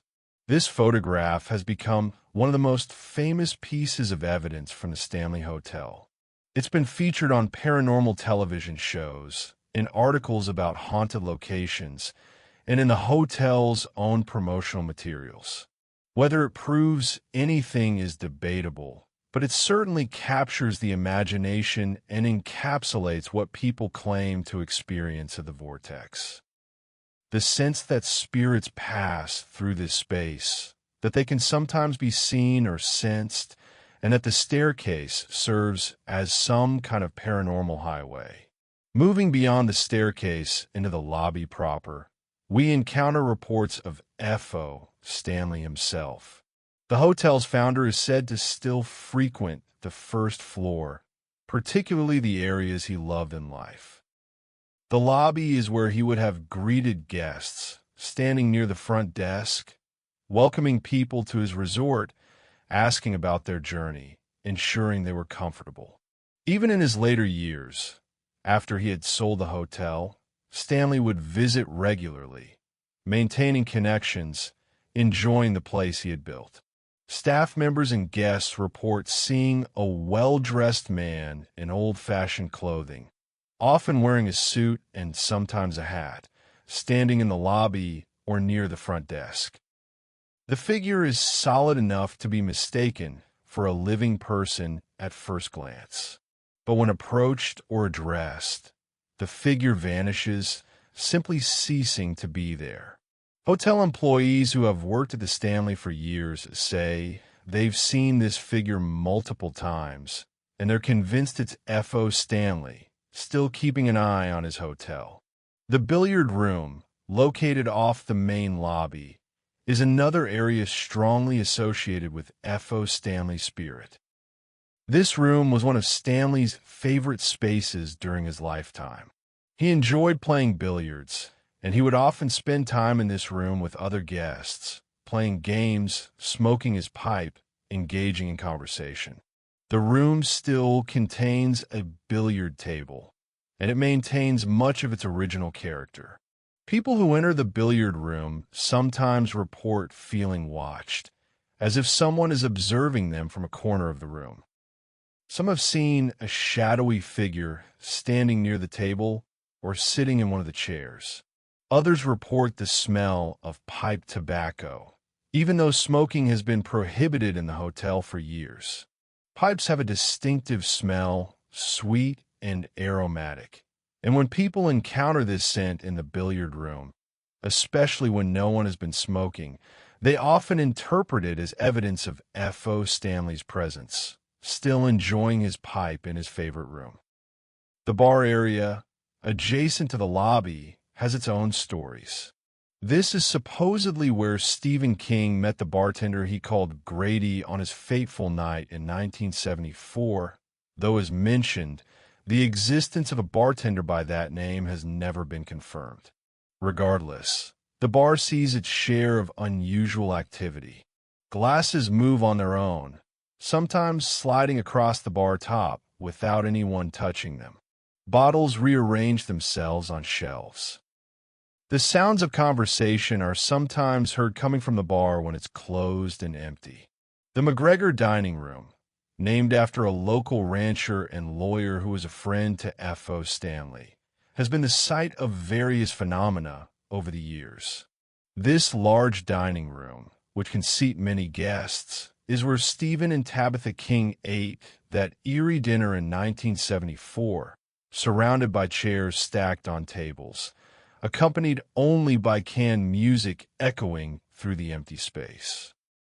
During operating hours, when the dining room is full of guests, things are relatively normal. But staff members working in the McGregor room during quiet times, early morning before breakfast service, or late evening after dinner has concluded, report unusual experiences. They hear footsteps when they're alone in the room. They see shadows move along the walls. Tables that were left clean are found with dishes or silverware arranged on them, as if someone set places for a meal that never happened. There's also the matter of Mr. McGregor himself, the room's namesake. Some people believe his spirit inhabits the dining room, though the reasons for this are unclear. McGregor was a prominent local figure who helped early Estes Park develop, and he was a supporter of F.O. Stanley's vision for the hotel. Perhaps his connection to the place was strong enough that some part of him remained after death. Or perhaps the phenomena in the McGregor room have other sources, other spirits who enjoyed dining there or working there over the hotel's long history. The music room, where Flora Stanley once played piano and where the 217 Wine Bar now operates, is another hotspot on the first floor. We've already discussed Flora's piano playing, how guests and staff report hearing music coming from this room when no living person is at the keyboard. But there are other phenomena as well. The music room has a particular atmosphere, described by many people as peaceful but charged, as if the air itself is waiting for something to happen. People who spend time in this room sometimes report feeling emotional, experiencing waves of sadness or joy that seem to come from outside themselves. Some interpret these feelings as emotions left behind by Flora or by the many people who attended concerts and performances in this space over the decades. Joy, sadness, nostalgia, love. All these emotions, experienced intensely by countless people, might somehow be imprinted on the room, creating an emotional echo that sensitive people can perceive. Throughout the first floor, guests and staff report seeing and hearing things that don't quite fit the normal hotel experience.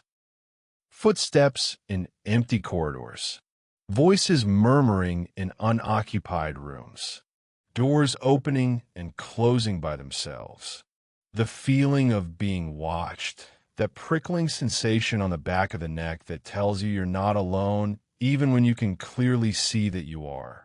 One recurrent theme in first-floor phenomena is the appearance of full-body apparitions, as opposed to the shadow figures more commonly reported on upper floors.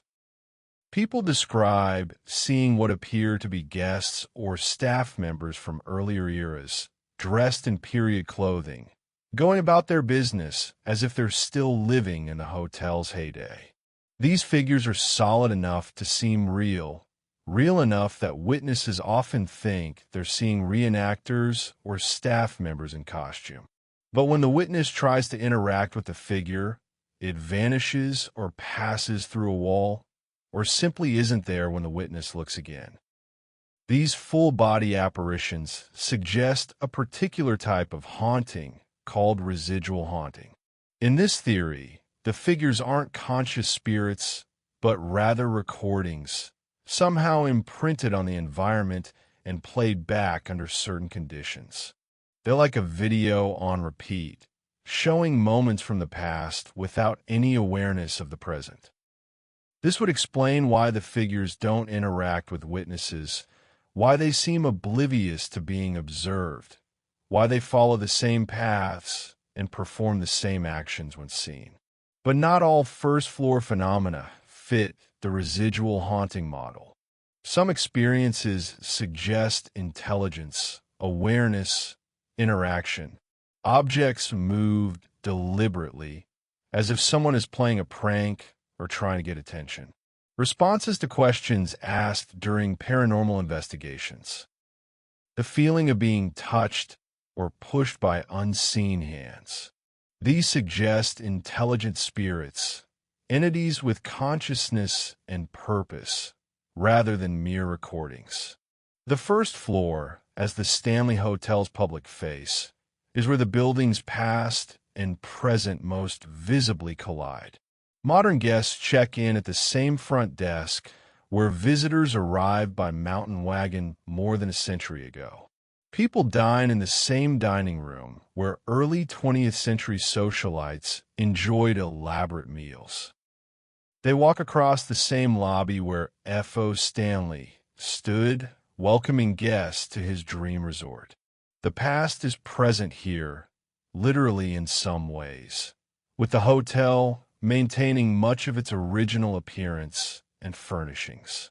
But perhaps it's also present in ways we don't fully understand, with the energies or spirits or imprinted memories of everyone who passed through these spaces, creating a layered reality where different times exist simultaneously. The Vortex staircase at the center of this first-floor activity embodies this layering. People walking up and down those stairs are following the same path that countless others have followed over 115 years. They're placing their hands on the same banister, their feet on the same steps, refinished many times, certainly, but occupying the same space. They're looking at the same view of the lobby from the landing, where the stairs split. They're existing for a moment, in exactly the same location that thousands of other people have occupied before them. And perhaps, in some way we don't understand, those previous occupancies haven't entirely disappeared.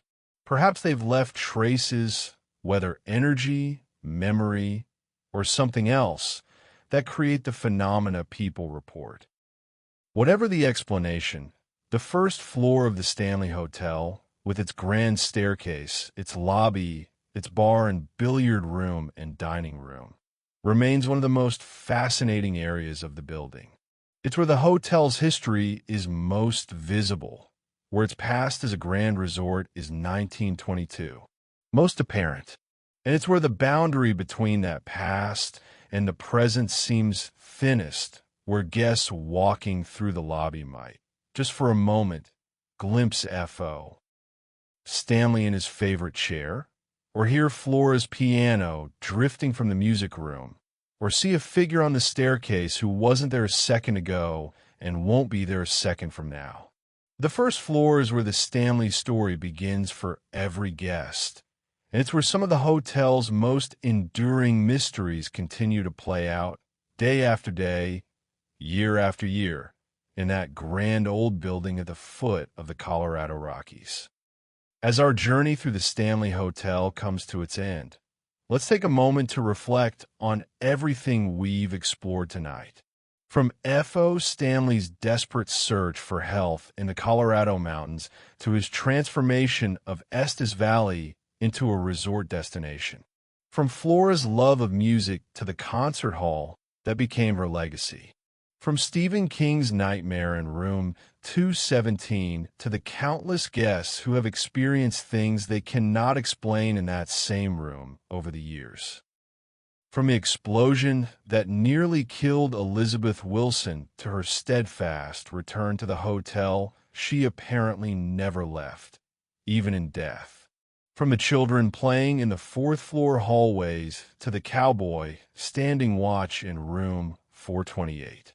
From the grand staircase where spirits supposedly pass between floors and worlds to the underground tunnels where footsteps echo and scents linger from decades past. The Stanley Hotel is more than just a beautiful historic building. It's a place where history feels alive, where the past presses close to the present, where the line between the natural and the supernatural seems remarkably thin.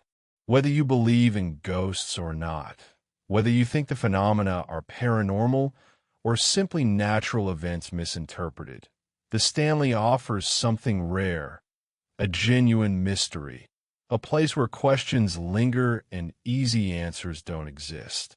Perhaps that's why the hotel has captivated so many people for so long. We live in an age where everything is explained, categorized, understood. But the Stanley Hotel resists complete understanding. It keeps its secrets.